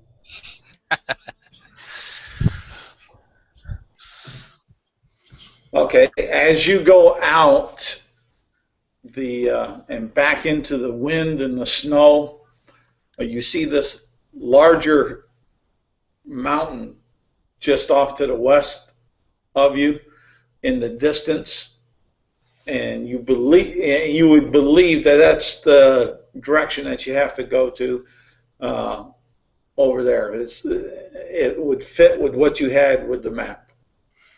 Okay. We need to go that way. Ah, can Yeah, I it seems look at that map? our way's clearer now. Sure. We have a visual reference. Alright. Since I've got the Outlander background, I can memorize the locations of everything on the map. So when I look at it, and I can memorize it. Okay, you're right. You're right over here. Hmm. I'll put you right. Well, yeah, I don't want to mark up. Well, I will on this one. You're right here. And where do we need to get going? More or less right there. We need Okay. to go to that mountain over there. Alright, cool. Alright, off we go then. Can I help? Yep. Can I help with rolling survival? Who's got the best survival here? I got survival, but Probably anyone you else- then. Alright. Yeah, because I think none of us, I mean, we were We don't- striking by ourselves and it wasn't the best thing ever. Alright, okay. Do you want me to roll survival to see if there's a easy, sort of safe route for our companions, Mr. GM? All right. What are you trying to detect? One, since this snow is harsh and cold and bitter, I'm going to try to sort of get an idea of like a good sort of safest route without too much trouble. No yetis, no big giant snow bear owlbears. To try to keep us on a Right. sort of clear and a nice sort of smooth path as possible. Okay. Go ahead and roll. Okay. Alright. I got a whopping 15. All right. You believe going towards the mountain from where you stand straight to it as much as possible is the safest route. That's what you believe. Okay. And then we'll take that road then. Oh, straight and simple. I like that. Yes. I got a crazy thing. Tell me, is the snow quite thick as we walk in? Like, is it like our boots like sneaks, go into the snow as we walk? Yeah. Alright. Have we got any wood on us? Like, Not much. Not a whole lot. Alright, I get out my torches. Oh, Fletch has a torch and it's lit. I got torches in my backpack, and Okay. I'm gonna get some string and break the torches up into a hexagon, right? And break those up into like hexagons, rope and tie them up into like hexagon shapes, and then I say to Fletcher and my new companion, I say, "Do not be afraid. I shall turn into a creature of a beast. It might frighten you a bit, but do not worry. I will not hurt you or cause you any harm. Alright?" I can't make the same promise depending on what you turn into. I shall turn. Okay. Well, what I'm going to do, see these hexagon things I made? I'm going to put a bit of web in them, making snowshoes. We shall walk atop of snow. It is a very wise and very clever thing. Surely you. Alright. Yeah, you can keep doing that. We've been doing okay with boots so far. All right. You do it your way, I do it my way, and then Alright. What? I transform into a spider, and then I put What web. kind, what Giant kind spider. of spider? I turn into a giant spider, and then Okay. Hold on. Hold and on. Hold on a second. okay. You can turn into a giant spider. I need to get caught up and because there's something I want to look at on that. That's all. Okay. Go ahead. All right. So, and then I cast web on these like hexagon shoes that I made, and then transform back into human, and then put these hexagon shaped things at the bottom of my boots and start walking on top of snow. So I made my own snowshoes. In other words, I'm improvising. Why didn't you just walk on the snow as a spider? I still stink because the spiders have pointy legs. Oh. They don't have paws. But I can tell, that's what I do. I'm making like snowshoes and walk on top of snow, and I sort of walk faster than you, because I'm not. Not really, I'm not getting dragged, but at least it's like. because you're not proficient with snowshoes. No, not. Hey, you just don't put snowshoes on and walk easily if you've ever used them before for the first time. They're not easy to walk in till you get used to them. No, but at least I did it. At least I was clever and improvised. Well, no, I'm not saying it's not clever. I'm just saying that it may not get you what you were desiring. Is my point. But at least it does the job. As far as that, but I want to see something here. All right, and so you're doing that. That's taking up some time. Okay. Oh, that's why I'm in the wrong damn book. Nah. No, for what I was trying to find out here. Or I can turn it. Or if I can't make the snowshoes, I can turn into like a wolf and just walk on top of the snow. No, you can. Wolves stink in the snow too, but no, you can. Well, not really, because they have paws. They stink.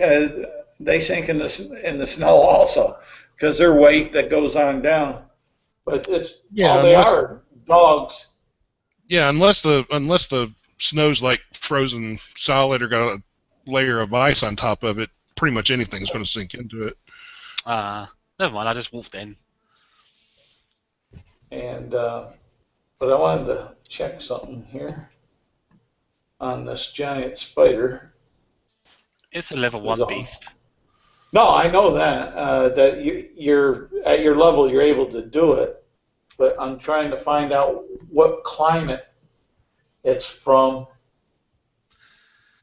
and where it may have, if it has some sensitivities to the cold. I don't know. Do spiders have anything? I don't know. But here again, I don't see, and I don't see anything that points necessarily in that direction. Okay. As far as that, I'm looking for where they're most commonly found, and there's underground ceilings and crevices. So I'll just, as far as the cold, the fact that it would be the same as for the as you as the PC. That's what I was trying to get straight in my head, so we can go on. All right, so you're a spider. Yeah, I'm gonna be. Yeah, I can make them snowshoes, but if it's gonna take time and we're in a bit of a It'll rush, take time. if we're in a rush, that is, if Fletcher says we're in a rush, then I could probably turn it into. I could say like, if you're in a rush, Mr. Flint, I could turn it into a horse and carry you for 2 hours. No, that's okay. Your snowshoes are fine. Are you sure? I'm just tired of being out in the cold. All right, you guys are moving forward. Yeah. We lose Hager. Okay. Oh no. All right, but you're moving into the in that direction. It's getting darker. It's about you went down there to pull them out of there. We'll say it's about 7 o'clock at night. Once in a while, you'll get a glimpse of a star through the snow that's blowing in the clouds.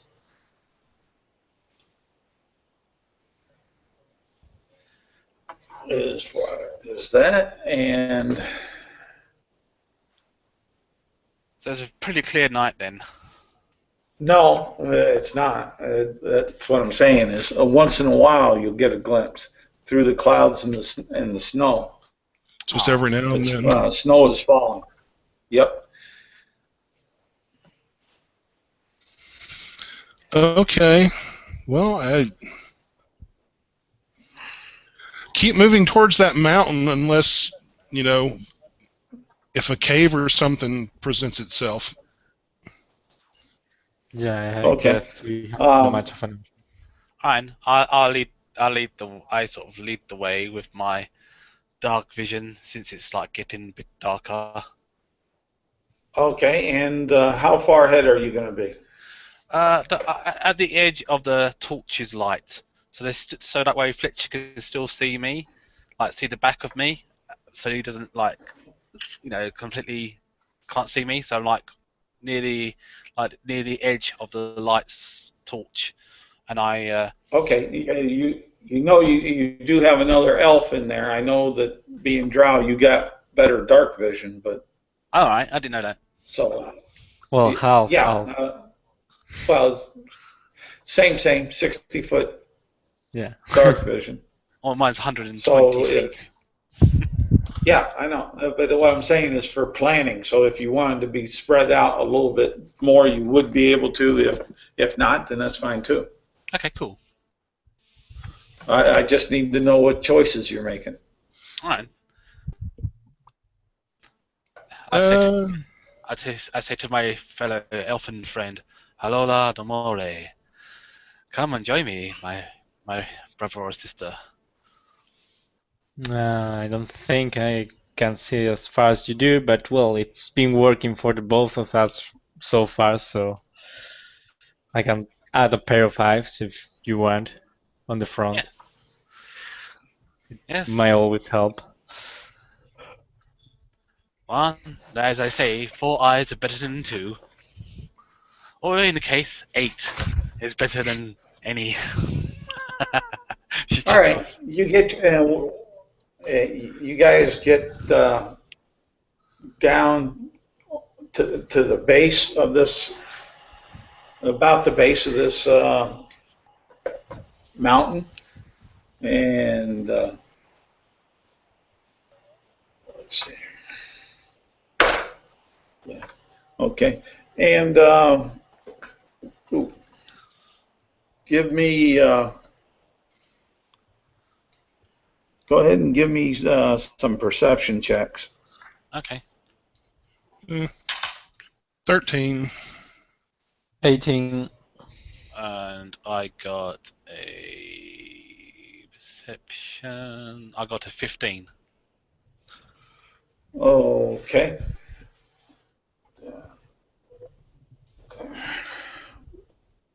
Give me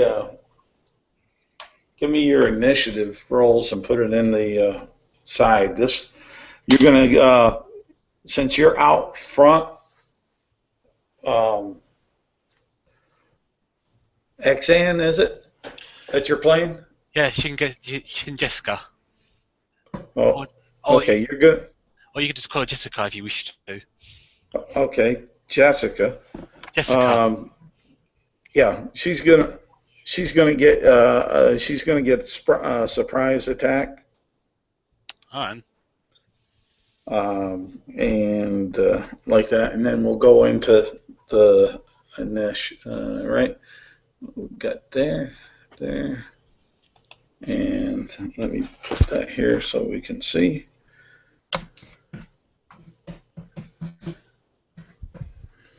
My initiative is 14. There you go. Okay. No! Ouch! And let's see here. What's this thing gonna do? Surrender. Okay, it's gonna. Yeah. It's going to go ahead, and this huge thing is going to jump up out of the snowbank at you. And, let's see here. To hit. 18 hit your armor class there, David? Yeah, she's only got an AC of 16. Okay. Alrighty. Give me a reflex. Yeah, is it? That's on that. Where is it? Down here. Give me a. Yeah. Where's that? Okay, reflex. That's 13. Yeah, a reflex. A reflex save and throw. Okay. I got a 24. My God. Oh, okay. And you're not swallowed.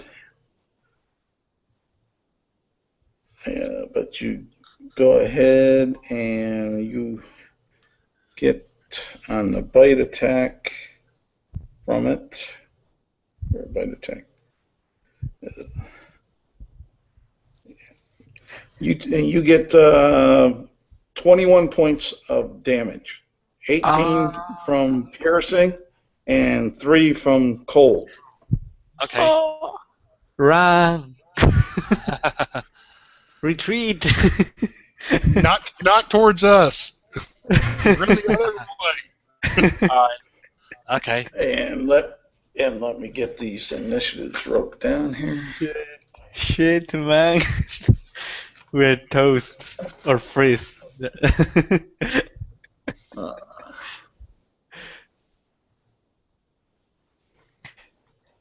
We're not retreating. We're advancing in the opposite direction.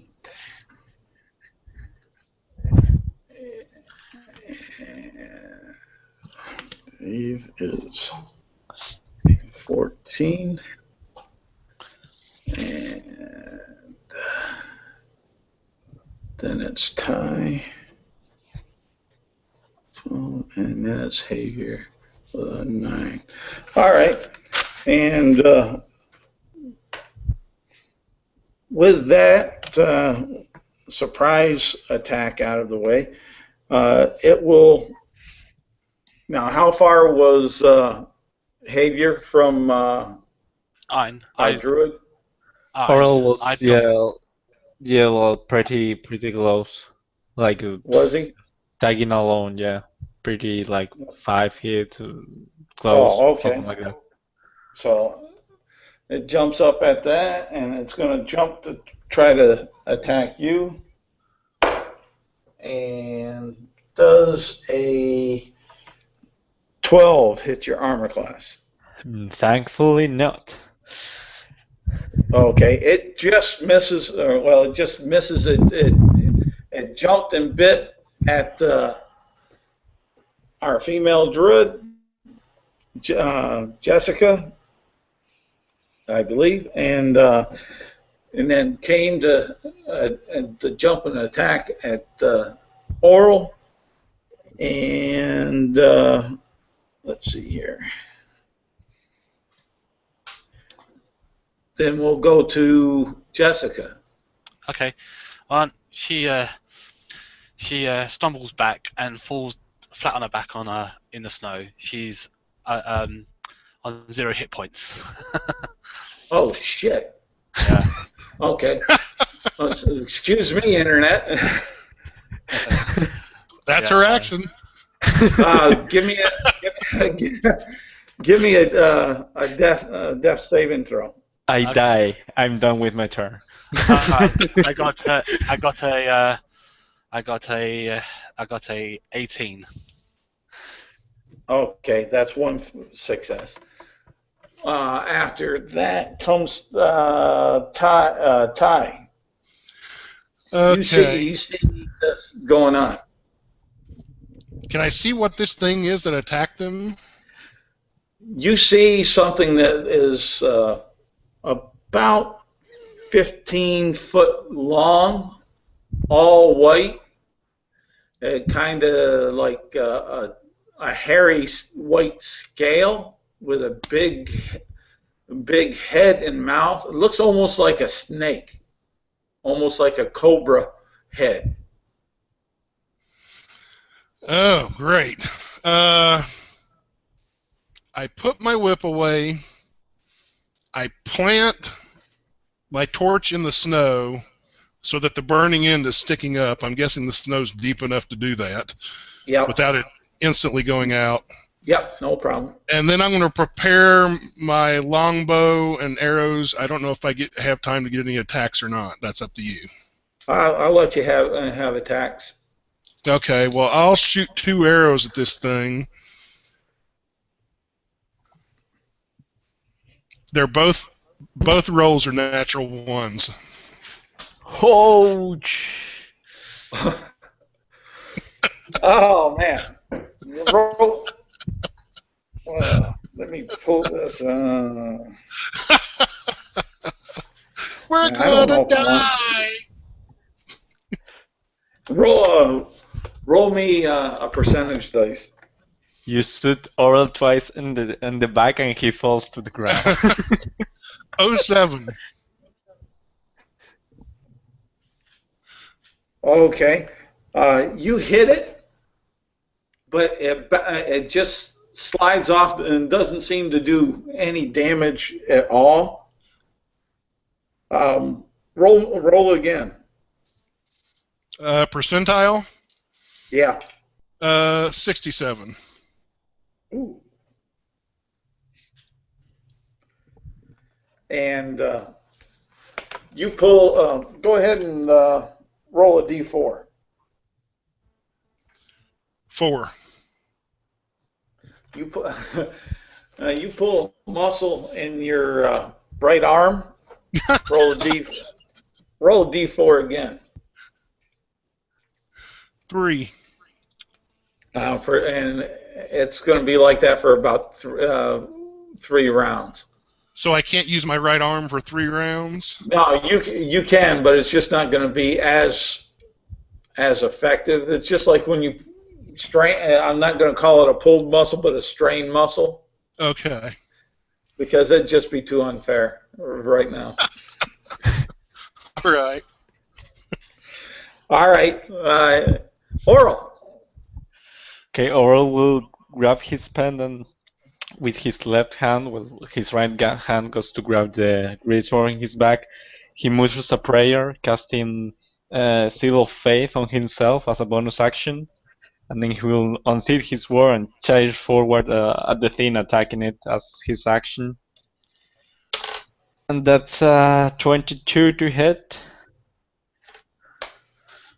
22 to hit. Yep. Okay. Let me see here. Yes, that hits. Thankfully.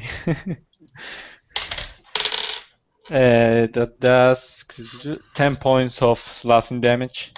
That's basically it for the turn. Okay. Now, is that sword of yours silvered?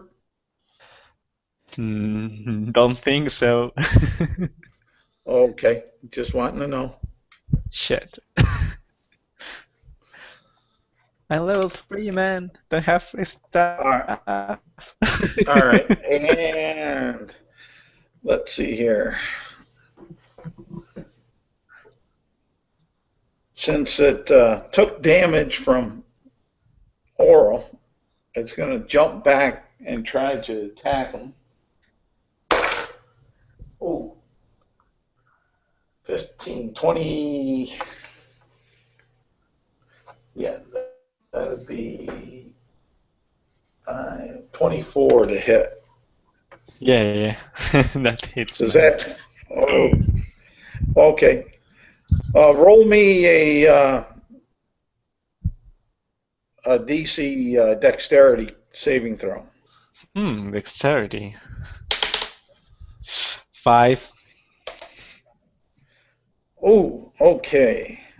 All of a sudden, Fletch, you don't see Oral anymore. Oral, inside, you all of a sudden you see the insides. It's actually rather cold. You would have thought warm, but it's actually rather cold. And you take, let's see here, 9 cold damage, Ooh. and you'll take 3 bludgeoning damage.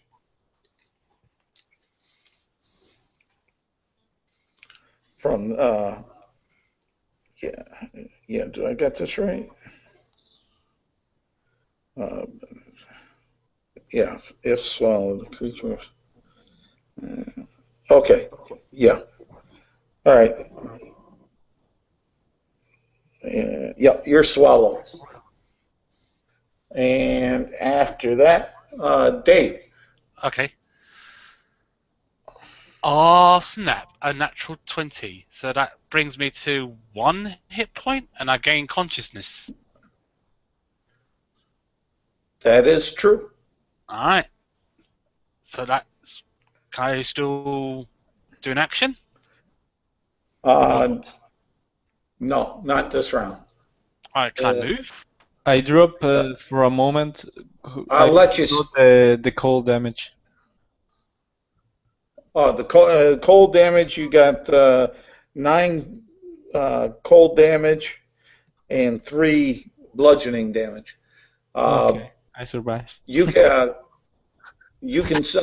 Dave. You can. I'll let you go ahead and be able to stand up. Alright, I'll stand up and move 30. No, you're not moving. Okay, you're not moving. Alright, fair enough. I'll just stand up then. All right. Fletch. Crud. Fletch is going to try to put 2 more arrows into this thing. Okay. The first one is only a 14, and that misses. The second one is a 27, and it's a 19, which would be a crit for me. Okay. Let's see.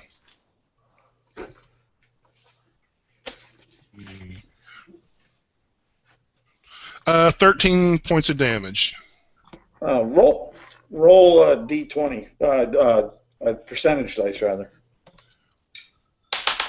54. Okay. It loses its next attack. Well, that's good. By the Yep. way, I lost my concentration. Oh, yeah. Okay. And you said how many points was that? Fletch? 13. 13. 13? Okay. Yeah. Alrighty. Yeah. Okay. Are they silver arrows? No. Okay. Alrighty then. And that was you, Javier. Oral. You are swallowed by this thing. You're kind of restrained, but you can still do some movements.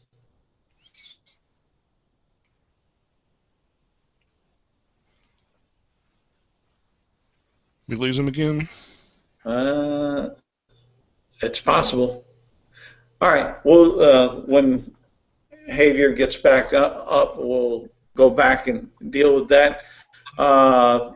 And let's see here. Who's after Javier? Oh, come back up to the top of the order. Maybe up. We'll wait for Javier Okay. on that.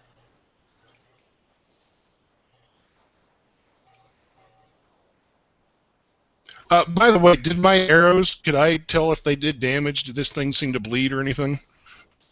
They did, and they're stuck. They did stick in, Okay.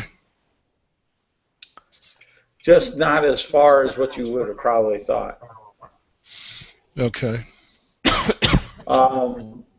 Javier, Yep. you're inside, swallowed up by this. You're basically restrained. So what are you doing? You can do some actions. It's just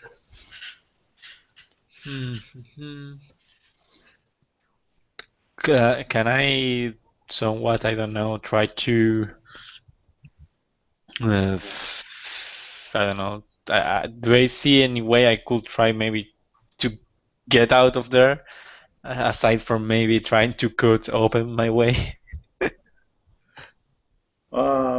right at the moment you're looking at probably about the only way you can think of is to cut your way out. Okay, so I will try that. I roll with disadvantage, no? Because restrained. Yep. Okay. Okay, well, the first roll was a natural one, so no need for the disadvantage. All right. I can't do that to you. Sure you can. No, I can't. I can't do that to him. It would be, but just for argument's sake, roll me percentage dice. 4. All right, you. Oh man. Yeah. Okay. Do it. You kind of you miss.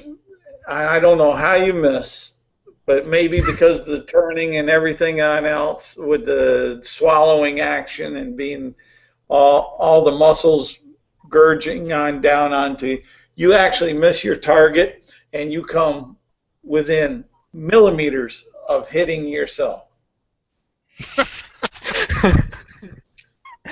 Oh my god. All right. And we're back up to the top, but with that, he lost his action from Fletch's attack. So we'll let that go there. And the only thing that I'll deal with that when I get down to at the beginning for Oral. Go ahead, David.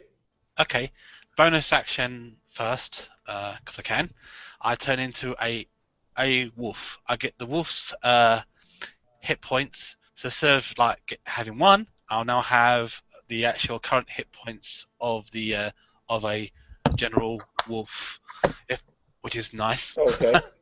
um, then I shall cast as a wolf. I shall have You a can't little black. cast. You can't cast while you're in shape changed. Ah, can I? No, Nope. when you are say change, you only can use your spell slot for healing.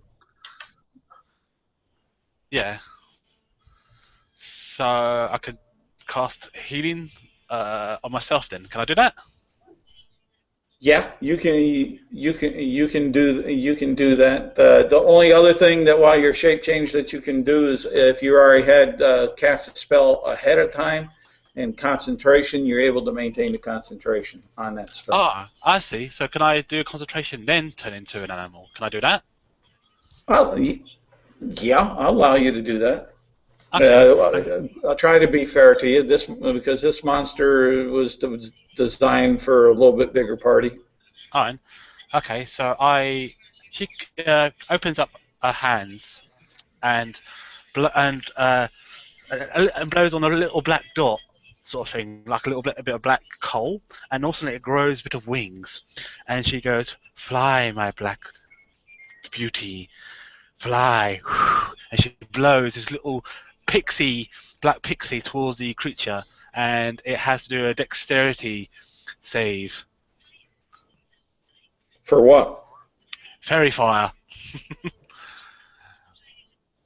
Okay.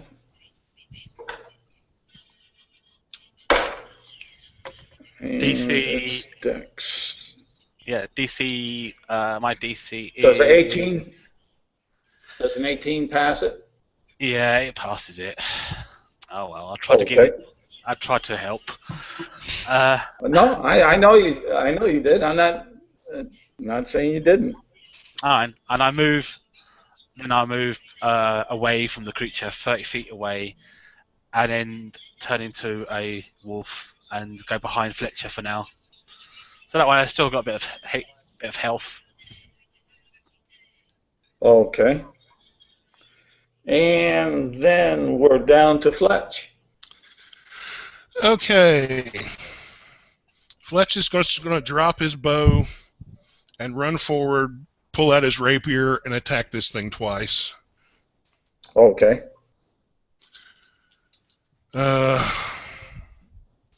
I got a 16 and a 25, and the 25 was another 19, which would be a crit.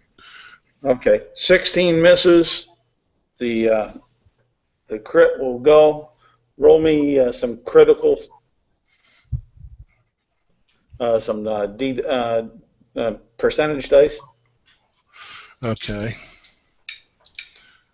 74. Okay, 74. Okay. Yep, I know what I'll do with that. You get, of course, 2 times the damage, but he'll lose one of his multiple attacks. Okay. It did 12 points of damage to him, and the rapier is silvered. Okay, good. And that 262.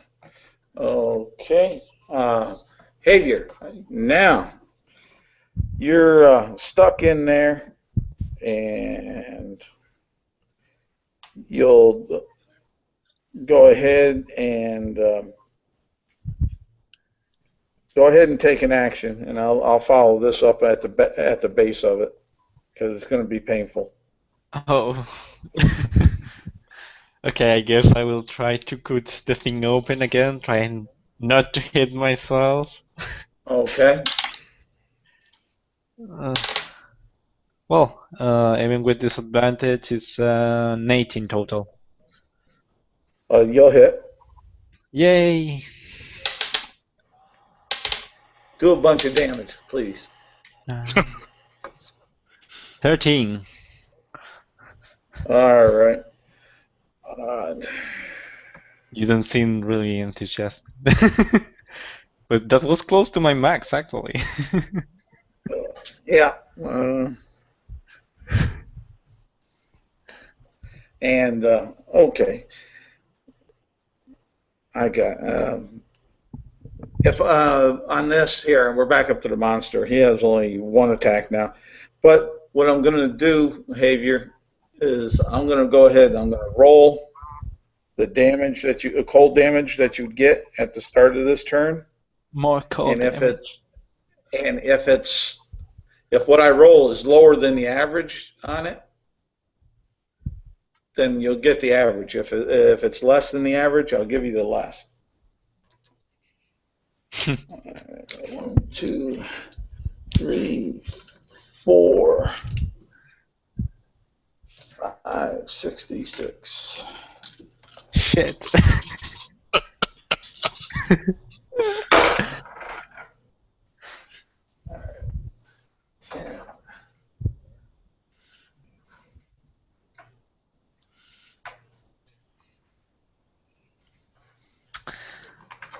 All right. You get 13 points of damage. Ooh. Cold damage. I'm gonna get sick with all this cold damage, damn it. And now the beast is actually going to attack Fletch, I guess, because he ran up and right there. Let's see. 15 plus the that would be a 20. Yeah, that's a hit. And let's see here. Give me a dex saving throw. Or dexterity saving throw. 15. Oh, damn it. All right. You take 3 points of bludgeoning damage and 9 cold as you're swallowed up. Yay, company. By this beast. Great. Dave. All right. I've been a drow. I've been neutral evil. I'm gonna do pass without. You ain't neutral. Or neutral. You're not neutral. You're not neutral evil here. No. Being neutral though. I'm gonna do pass without trace. Giving myself plus 10 to stealth and stealthily hide away from this creature. As a white wolf. Roll your hide. All right, 19. Oh no, you can't do that. Oh no, I can't. Oh yes, I can, because I can, as a bonus action, I can turn back to my normal self as a bonus action. Okay. And then All pass right. without trace. Okay. So I can. I'll allow that. Because it is a bonus action to turn back to human. Okay. No. Like I said, I'll allow that. It's just that in the wolf form, you weren't going to be able to cast the spell, is all. No, so 90.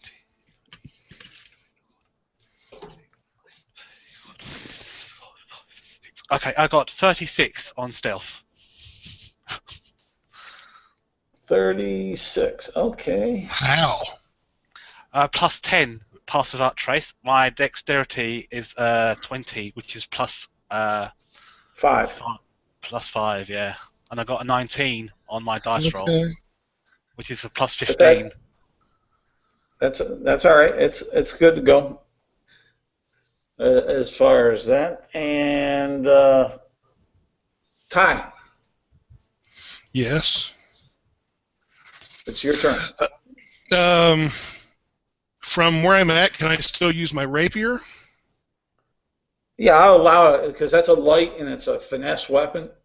So. Okay, well, from where I'm at, I'm going to try to stab twice with this thing. I got a 14 and a 20. The 14 will miss, but the 20 will definitely hit. For 8 points of damage. And as a bonus action, I'm going to take out my dagger and try to stab with it. Okay. Nah, I only got an 11. Okay. And so how much damage was it? 8. 8. All right.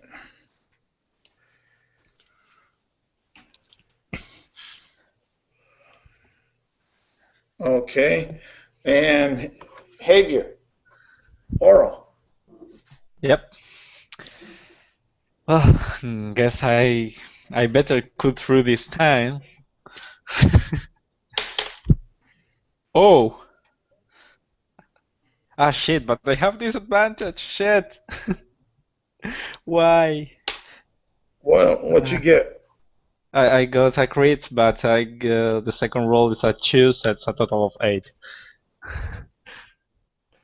I'll let you go with the crit. Oh man. That's 5. That's so 12. I will roll that. Well, 14. 18 points of damage. Okay.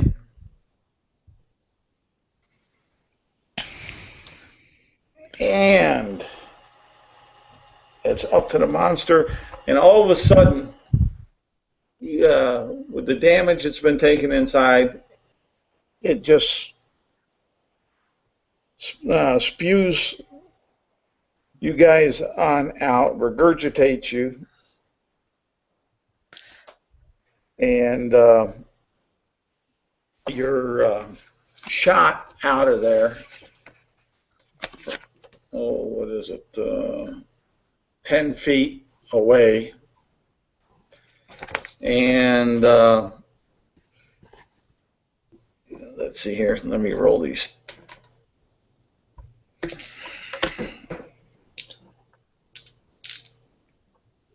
Two, 4, 5, 6.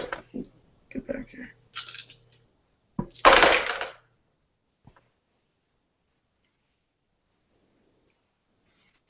That's 9. 10.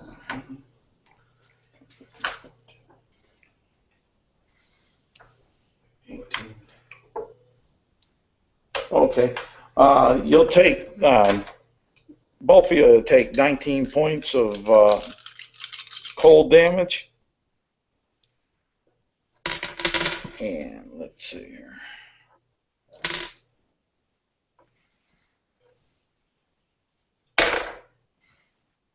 And that on his perception.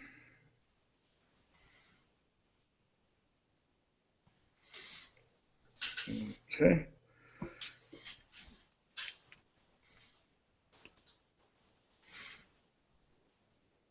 That was a 36. And he doesn't see you, so that's all right, David. Alright, cool. So I keep the bonus action, turn back into a wolf, keep the concentration spell up because it's a concentration spell and it lasts for 1 hour, and I keep away from its grabbing arms or tentacles, whatever it has, and go past it, and just casually. You go past it? Yeah, I go behind it. Yep, because it All can't. right. Unless it has magical senses. Which it does. Alright. Basically, it has special abilities. Alright. If it wishes to see me, then it has to do the has to beat my stealth. But yes, yeah. it does. It doesn't need to see. It does what? It doesn't need to see you. Alright.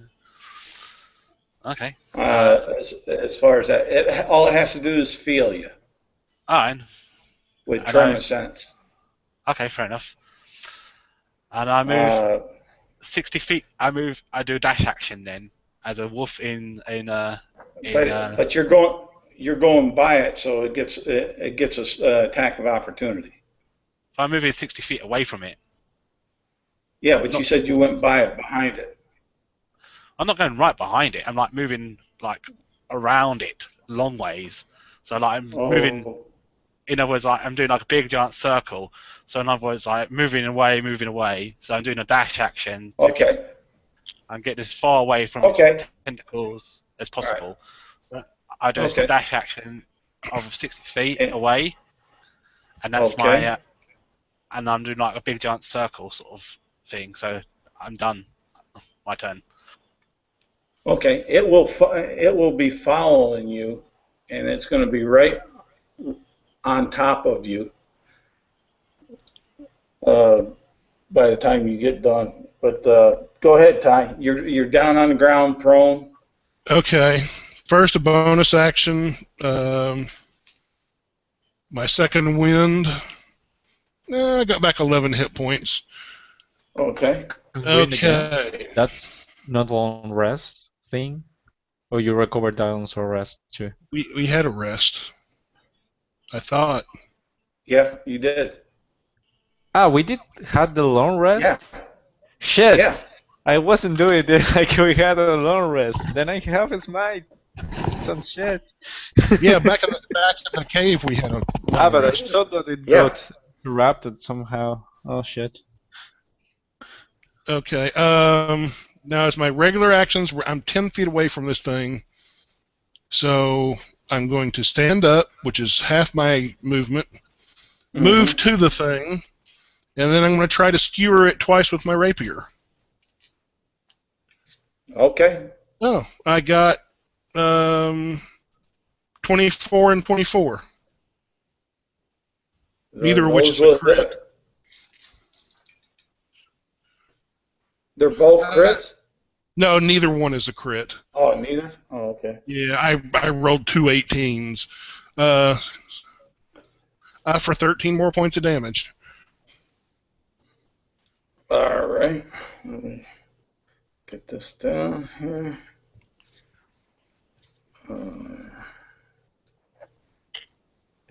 Let's see. Put that back up here.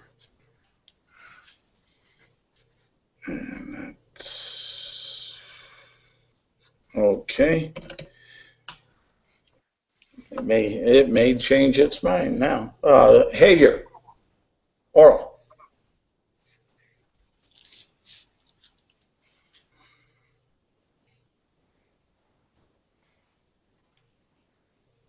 Oral. There he is. Oh, okay. Oral, you're up.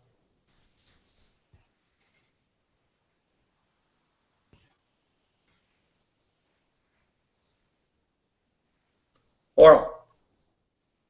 Oral will stand up, close his eyes and use his action like to try to recover for a moment. And basically I will use my lion hands on myself to use the full 15 points. Okay. And then how far away from us is the creature? You're 10 foot away from him. Okay, then I will just use my remaining movement to get him melee with it, and that's it for this turn. Okay. Now, because he took damage from Fletch,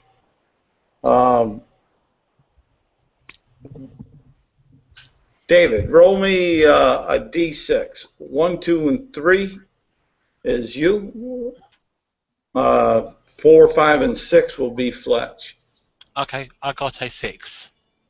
Okay. So it will go to strike Fletch.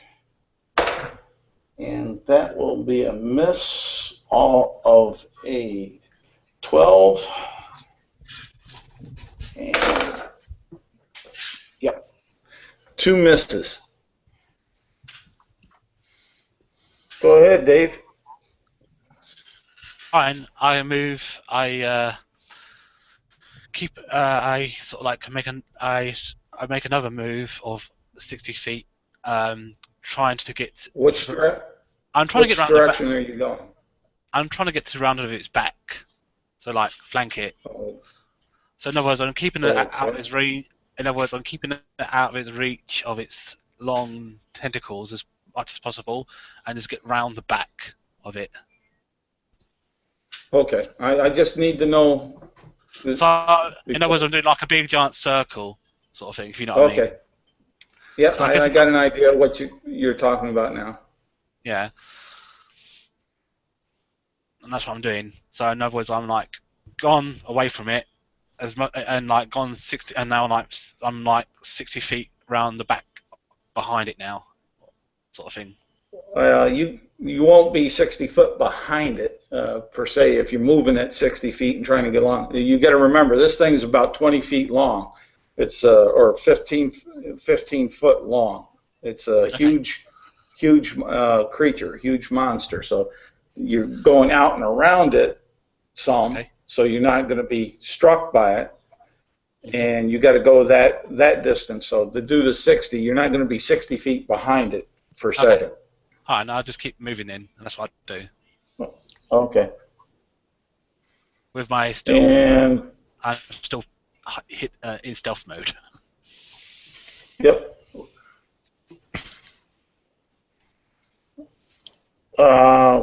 Ty. Okay, I'm going to use my bonus action first and try to stab it with my dagger. That's a 12, so that'll be a miss. And try to hit it twice with my rapier. That's an 11. That'll be a miss, and the other one's a 19, which will be. I rolled a 19, so it'll be a 25 to hit, and it'll be a crit. Okay. Oh my God, those crits are gonna save us. Yeah, but my dice rolls sucked. On a crit, I only did 6 points of damage. But okay. I'm going to action Roll surge. me some percent. Okay. Roll me some percentage, so I can see what I'm going to do with them. 20. 20. Okay. I can't really. Let me roll and see. 75% chance to be prone, but he's already prone. Oh, all right. All right. And then I'm going to action surge. Okay. And hit him twice more with my rapier. I got a 17 and another 19, which would be a 25 for another crit. Oh my God! All the crits. For a total of 17 points of piercing damage. Okay. Damn. All right. Behavior. Okay, Oral is going to swing his great sword over his head, trying to get a nice cut in the side of this creature now that it's not facing him. That's 14. That a miss. Yes. Or Strikes on the side, but doesn't catch it. One. Here's a way you can. Here's a way that Fletcher can help you. Oh, I was going to suggest something. Hey, yeah, I'm just trying to find out what the behavior did because it was choppy to me. I know he struck. He went to. He just described the file. Yeah, he just. Yeah. Tries to chop it, but the sword just slides through the creature's hide and harms me. Can I?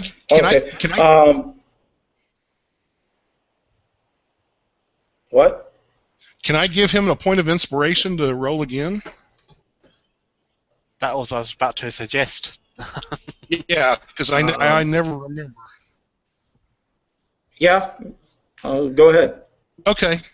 Oral gets to roll again. I'll give him a point of inspiration. Okay. Exactly the same roll. Another 8. All right. And it's the monster's turn.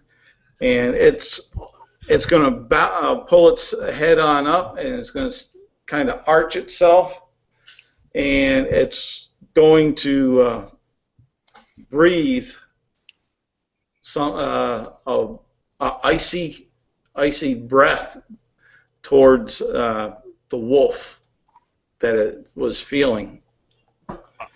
Give me a perception. Give me a perception roll then. No, don't need no perception roll. I'm magical. It's magical darkness. I'm He surrounded by has he has tremor sense. He feels you. He doesn't have to see you, and it pinpoints your location exactly within 120 feet. He has that. Now, there again, there's not. You always know what the monster's abilities are. So give me a DC reflex save. Alright, reflex save, here I come. Alright. I got a 23. All right, you take half damage. This cone of cold, 2, 4, 6, is shot in your direction. And you're able to get out of it. And that's 6, 12, and 17, 25, 27 points of damage, so half at 27 Okay. is what you take. Alright, I turn from back. cold. I turn back to my normal human self and go back to 1 hit point. Ouch. Okay. And then I gotta do a And concentration. Okay, but it's your turn. Alright. Okay, she And just 1d4. barely she barely makes the concentration. And then bonus action, turn back into a wolf. One way to survive. All right. And then, tie. And I move another 60 feet away away from it. Bonus action, I'll try to stab this thing with my dagger. I got a 16. Okay. And I'll try to hit it twice. I'll try to hit it twice with my rapier. The first one is a 16, and the second one's a natural 20. Okay. Second one hits. For a total of 13 points of damage. Oh, man. This thing is looking like hell. I'm just glad I'm a champion fighter right now. Yeah, you got like 3 19 crits, didn't you? Yeah. And then this 20, yeah. All right, Javier. Well, I guess back to the routing here, hoping I get better results. Swinging again. Oh, really? 10 to hit, so no luck. Okay. And alrighty, and 1, 2 will be David, 3, 4 Ty, and 5, 6 will be Javier. Well, I'm roughly about. 5, 6, Ooh, Javier. how far away am I now? I'm not moving the one. I've been moving 60 feet every single turn away from it. But you've been saying you've been going in a circle. Yes. You haven't said that you've moved straight away from it. No, but I'm sort of like arcing out, sort of thing. Yeah. But all right. Here is one. All right. Does a 14 hit your armor class? Nope. Okay, it misses you. Go ahead, David. Alright. She's not gonna fight this thing. She stands no chance. So I still keep my wolf form, but white fur, sort of thing, and move another 60 feet away. So I'm not actually gonna go anywhere near it. So I'm now like even further away from it, and try and get some trying to find some rock covers to stay behind. So I'm moving away from it. Okay. Now you're in your for clarity. Say, when you're saying you're moving away from it, another 60 feet. Yes. You're moving in a straight line away from it? Yeah, I'm moving a straight line. Okay. So that puts you at 120 feet then, Yes. correct? Yes, that's okay, correct. Right on the edge of its tremor sense. Yes. Okay. Alrighty. So that's all you're doing. Ty. Let's see. First, I'll try to stab with the dagger. That's a natural 20, another one. Oh my god. All the crits. For 5 whole points of damage. And it's a regular dagger, so I don't know if that lessens it. It does, but with the silver... describe to me how you kill it. It only had 2 hit points left. Oh, okay. Well, I've been cutting away with my rapier and doing damage, but not taking it down, so in a bit of rage, I bring my dagger around in my left hand and jab it straight into this thing's belly and then slice it up as high as I can. So I'm probably cutting about a 3-foot gash in this thing. And everything that Oral and I were surrounded by a few minutes ago now probably comes gushing out and pouring all over us. Most definitely. And I back away. And what is this thing? Oral, it looks like a cross between, in your mind, a woolly snake or worm or dragon, depending on how you want to look at it. As far as that, it look like a land dragon, no feet, it slithers, so hence a snake. It'd give you those feels about it. I hope this wasn't like a pet of the silver dragon we're supposed to meet. No, I hope not. Or just takes a deep breath and says, "Man, today I think it's one of my worst days. I'm fucking tired of this cold and fucking creatures. Damn. Yeah. I was trying to be optimistic, but this is a shitty day for sure." I have a feeling that if I ever get back to a city, I am never going to leave its walls again if I can help it. Give me perception checks, everybody. Oh, Ooh, 22. Good. 21. Okay. Above, through the snow, even though it's almost near impossible to see, you see this silhouette of a dragon flying over top of you at about 300 feet. And but it looks, the reason why it's so hard to see is it seems to be white. That's either very, very good or very, very bad. Very, very bad. And it Yeah.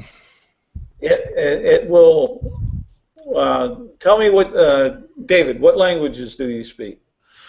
I speak Undercommon, Elven, and Common. Okay, so no one will understand what this dragon says because nobody speaks Draconic. We lost our party member that did that. As far as that goes, but you'll hear hissing sounds like in certain ways that would almost give you the feel that you were being hollered at or talked to. And it circles back around and flies off into the distance, into the clouds and the snow. And up above you, you see at a cave mouth in the mountain at the where you're at the base. Fine. I run back towards Fletcher and the Oral. and Oral.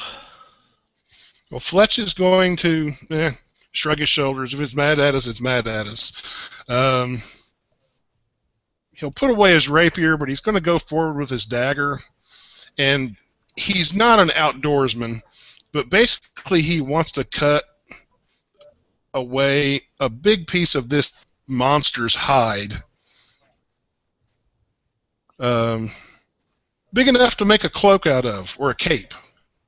But actually, do you think that will work? I mean, when we were inside there, it was pretty chilly too. I don't know if this will give us much protection from cold itself. But you'll be able to cut a rough, large section from it that possibly someone could make a cape or a cloak from. And then I'll roll it up and tie it up and strap it in my back, I guess. I figure that for the time being, the cold will keep it from... Yeah, it should. From rotting. Yeah, from too much damage. And then I guess we need to make our way up to the cave. Yeah, I mean, I don't really got what he said, but it seems that he might want us to go there. Yeah. Still, it's a big mountain, might take a while. Hope he's patient. Yeah, the dragon could have just landed and we'd done our business and been on our way, but... Okay, well, Fletch is going to start... He'll retrieve the torch, light it again if he has to, and head up the mountainside towards the cave. Do I catch up with them? All right.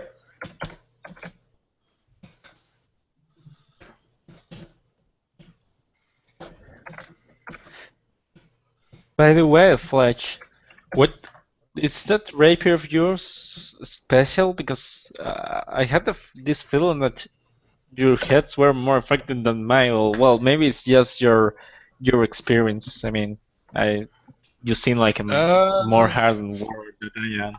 Well, it is a silvered rapier. I did pay to have that done, but I also had a lot of fortune with me today. You just say so. Hey, with my man, sword. You're pretty skilled. I haven't seen you. I had a lot of good luck with my sword. My bow, not so much. Fine. So do I catch up with them? Yeah, I said you did. Alright, cool. Alright, are we going to have a rest before we climb this mountain, or are we just going to go straight up? We're going to go straight up. Alright. Yeah, I mean, yeah. we'll have to find a place to live at the race, even so. Alright, I'm going to cast Cure Wounds on myself then. Okay, back to full. Yay! Alright, I'm ready to go. All right. You make it up to the mouth of the cave. It's a huge mouth. You're talking, it's 200 from the floor of the cave to the top. It's 200 foot tall and about 200 foot wide opening. I could do a scout out if you wish. My good friend Fletcher. I don't think so. We just need to get up there and get this over with. I know where we're going, I think. Alright. But just in case, I shall I turn into a spider and then climb the ceilings of the cave and go right up to the top of the ceiling of the cave and walk along the top of the ceiling. And 'Cause I got- as she's moving away, Fletch will yell at her. You do realize, don't you, that the dragon we're supposed to meet doesn't know you can turn into a spider? Well, I'm on the top. I'm hidden. Just in case it does fire upon us, I like to keep Okay. hidden. Okay.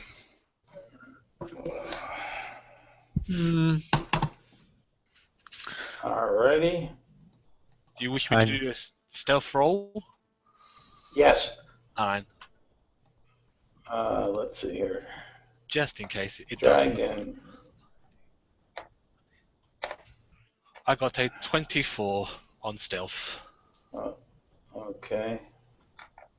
And let's see here. Dragon.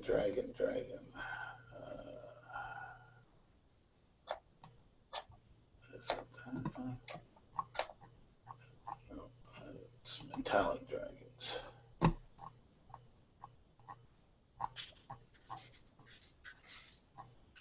Yeah, I'm hoping that dragon that was mad at us isn't the same one we're supposed to meet. That is why I went I to don't think. know that I don't. matter does. yeah. In other words, that is why I went into a spider and went stealthy on top of the ceiling.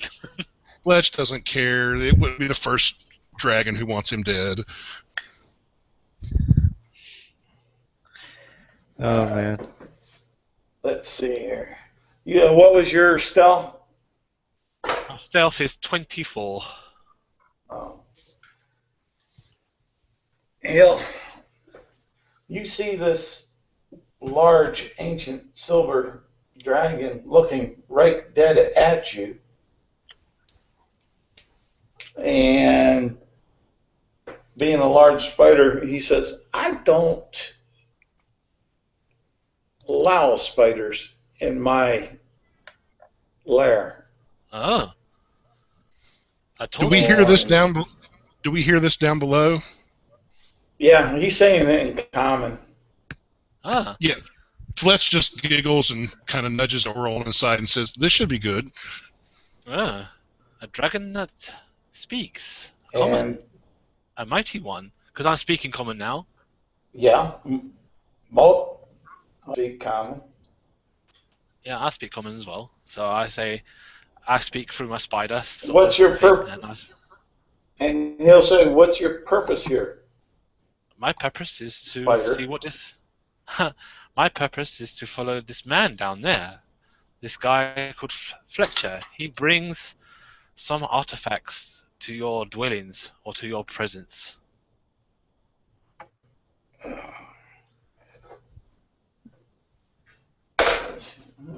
I'm telling you the truth, of course. He can do insight if he wishes to. No, he just did his insight, and he smacked the hell out of it. But I know that you're telling the truth, so he just looking at you, and then where is it? Who sent this Fletch that you The guild. claim sent? I point What downwards. guild? The guild. What's the name of our guild? The Adventurers Guild. It is called. We work for a man called Pincus. I think a gnome by the name of Pincus.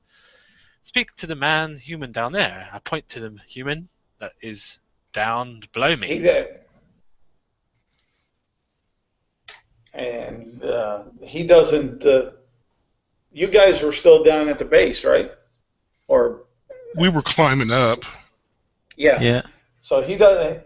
So he doesn't see any from where he's at in his lair. He doesn't see anybody. That's I thought Fletcher was behind me. All right, I say one. He's outside. And He's outside then. so He's outside, making his way up to your presence right now on your mountainside.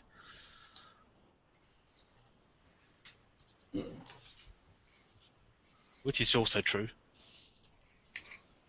And as you're saying that, he breathes out a a, a gaseous cloud in a 90-foot cone. Give me a Constitution saving throw. I was speaking the truth though. I know you were speaking the truth. I got a 18. All right. You are paralyzed on that, and as that, let's see here. Give me a what would athletics check to make sure that you can still stay a hold onto whatever your feet were holding onto up on the top of this ceiling. Spider climb. It'd be dexterity, wouldn't it? You're trying to hold on to something. Dexterity's for moving across. Fine. Okay, I got a 13. Okay. And you will fall. Damn. That's Can I a use? lot of distance. As I fall, can I cast web to like? No. You're paralyzed. Damn it.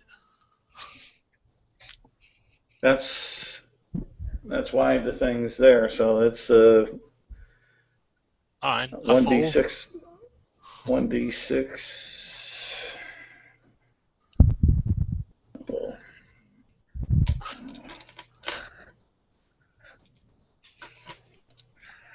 1, 2, 3, 4, 5, 6, 7.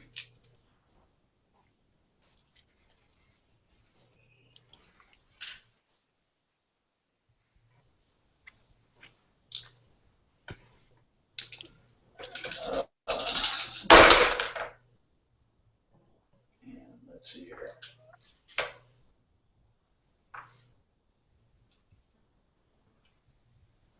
That is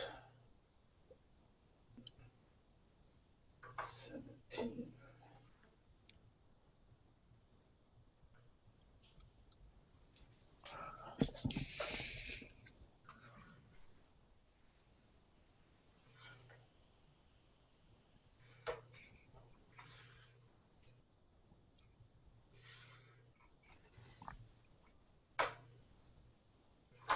You fall and take 52 points of falling damage. Okay. I turn back into a human then, and I'm laying on the floor as Okay. I turn back into my drow. I turn back into my drow form, and I'm back to 1 hit point, and I'm on my back, looking at this blue silvery dragon on my back. And it's moving over to the edge of the mountain, to the opening there, and looking on down. And Common is going to bellow, "Who are you, and what are you doing in my lair?" Oh, I'm going to keep climbing, and I will yell up at it. My name is Fletch. I have been sent here by Pincus of the Unnamed Adventurers Guild and by the Council of the City of Illumina. I am to deliver an item to you for safekeeping. Where is the item? At the moment, it's on myself. Bring it forward to me. That's what I'm trying to do. You saying that? He's muttering it under his breath. Now, whether the dragon hears him or not.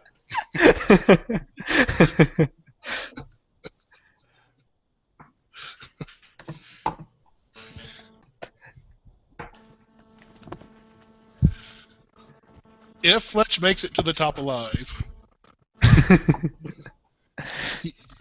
he will instantly drop to both knees and not look the dragon in the face, bring around his pack slowly so he's not making any sudden movements, open the pack up, take out the stone box, reach forward, and set it on the ground. Okay. And David, you're at 0 hit points. If I'm reading this shape change right on there, not 1 hit point. Yeah, I'm on 0, yeah. And like that, so okay. It's give me a death saving throw. Okay. And I'm not going to kill you out. I'm not going to kill you outright because I know that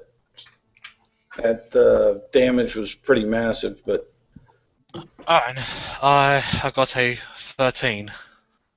Okay, that's one save. All right.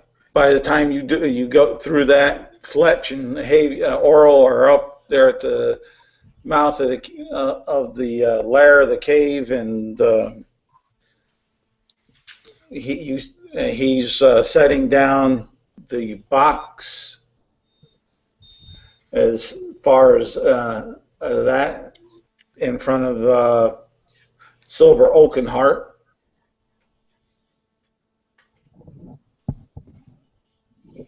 What are you doing, Javier, Fletch, outside of that? Well, after Fletch sets the box forward, he'll sit back on he's still on his knees. He'll sit there basically and see if he's going to be eaten or anything. Or frozen. Yeah. Oral, seeing the Fletch do that, so he will act similarly and whisper to Fletch, I hope the receiver of our writing looks a bit nicer with us.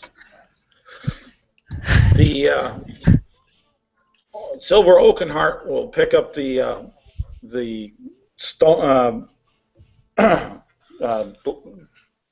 black gray stone box, and in its mouth, and you'll see that it carries it back on into the cave, and about a minute later starts coming back on out. David, give me another death saving throw. You're not paralyzed now. Okay. I got a 10. Okay, that's all you need. That's a second save. And Silver Oaken Heart comes back on out to you two, dragging this drow female and asking, do you know this evil personage? No. Can you do the insight check on him because he knows he's lying? Yeah, we've seen her before. Oh, okay. So what she said to me stands its test, even though she's from a evil race. Yeah, we happen to be tagging along us. Okay. And he'll lay her down in front of you guys, and he'll say she just couldn't hold her grip on reality. Speaking of evil races, and Fletch is still not looking the dragon in the face. Yeah. But speaking of evil races, I'm sure you're aware of this, but I feel like I should tell you just in case that we very recently saw another dragon within your region or domain or whatever you wish to call it. Yes, Iceheart. I know that evil enemy of mine for eons. We've fought multiple times. Well, he did not seem too happy with us. During our trip here, we recently slew a some kind of a snake? snow worm or snow snake or something, and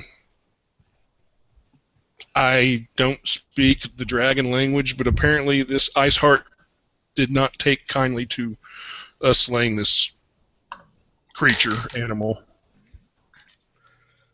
No, it's one of his abominations from his blood. Well, I suppose, or I guess, that if our business here is done, we will be on our way and leave you to whatever silver dragons here in the north do. And we'll take if it's okay with you, we'll take the dark elf with us and try to help her survive, I guess. Dave, give me another death saving throw. Okay, I've got 11. Okay. Then you won't die. You're stable at 0. Silver Oakenheart will say, you can stay and take comfort here till you're fit to travel on back, and I'll make sure that you can get to just outside the outpost of Illumina. Oh, well, no issue. Oh, really? That could be most kind of you. It would be. Thank you very much. And that will solve. You guys going to do anything for your druid friend, or just going to let her come back to health on her own? I'll check. I don't really have anything left. Is she dead or dying? No, she's at 0 hit points, stabilized. It's just that if the dragon is offering us someplace specific to stay, like if it has a room or something somewhere, we'll drag her along with us, and I'll wrap her up in the. Yeah, lie her in, I don't know, some makeshift bed or whatever we can make. There'll be a little alcove towards the front. For him, it's a little alcove. It's like a 30 by 30 grotto for you. Okay. I'll put her in there and cover her with the horse blanket we've got. All right. And you'll be able to stay there till you, whether it's days, weeks, till you get back to health, or whenever you guys feel ready to go. And Oaken Silverheart, when you reach that point, will go ahead and fly you on his back to about 5 miles outside of the Lumina outpost. Oh, geez. We get to ride a dragon. Oh, man. Okay. When I went out for that Pancharan, I never hoped to be riding a dragon. Am I on the dragon too then? Yes. Okay. Yeah.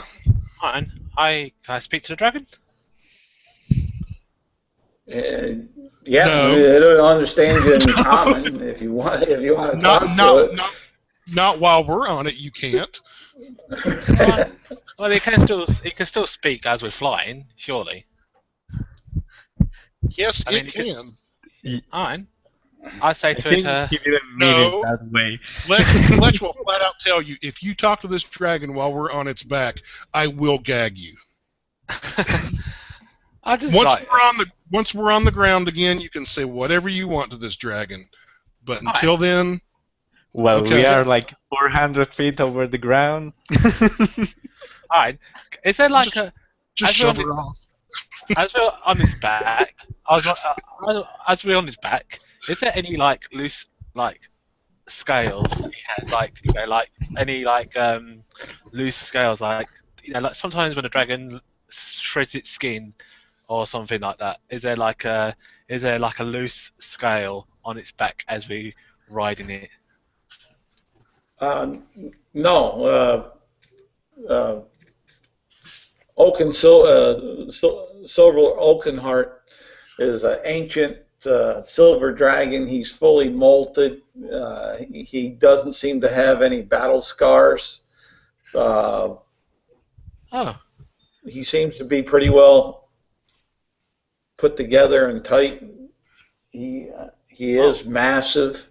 well, he did say he fought his brother, so oh well. I thought I'd have a look on his back. I was trying to get a loose scale as a souvenir, but never mind.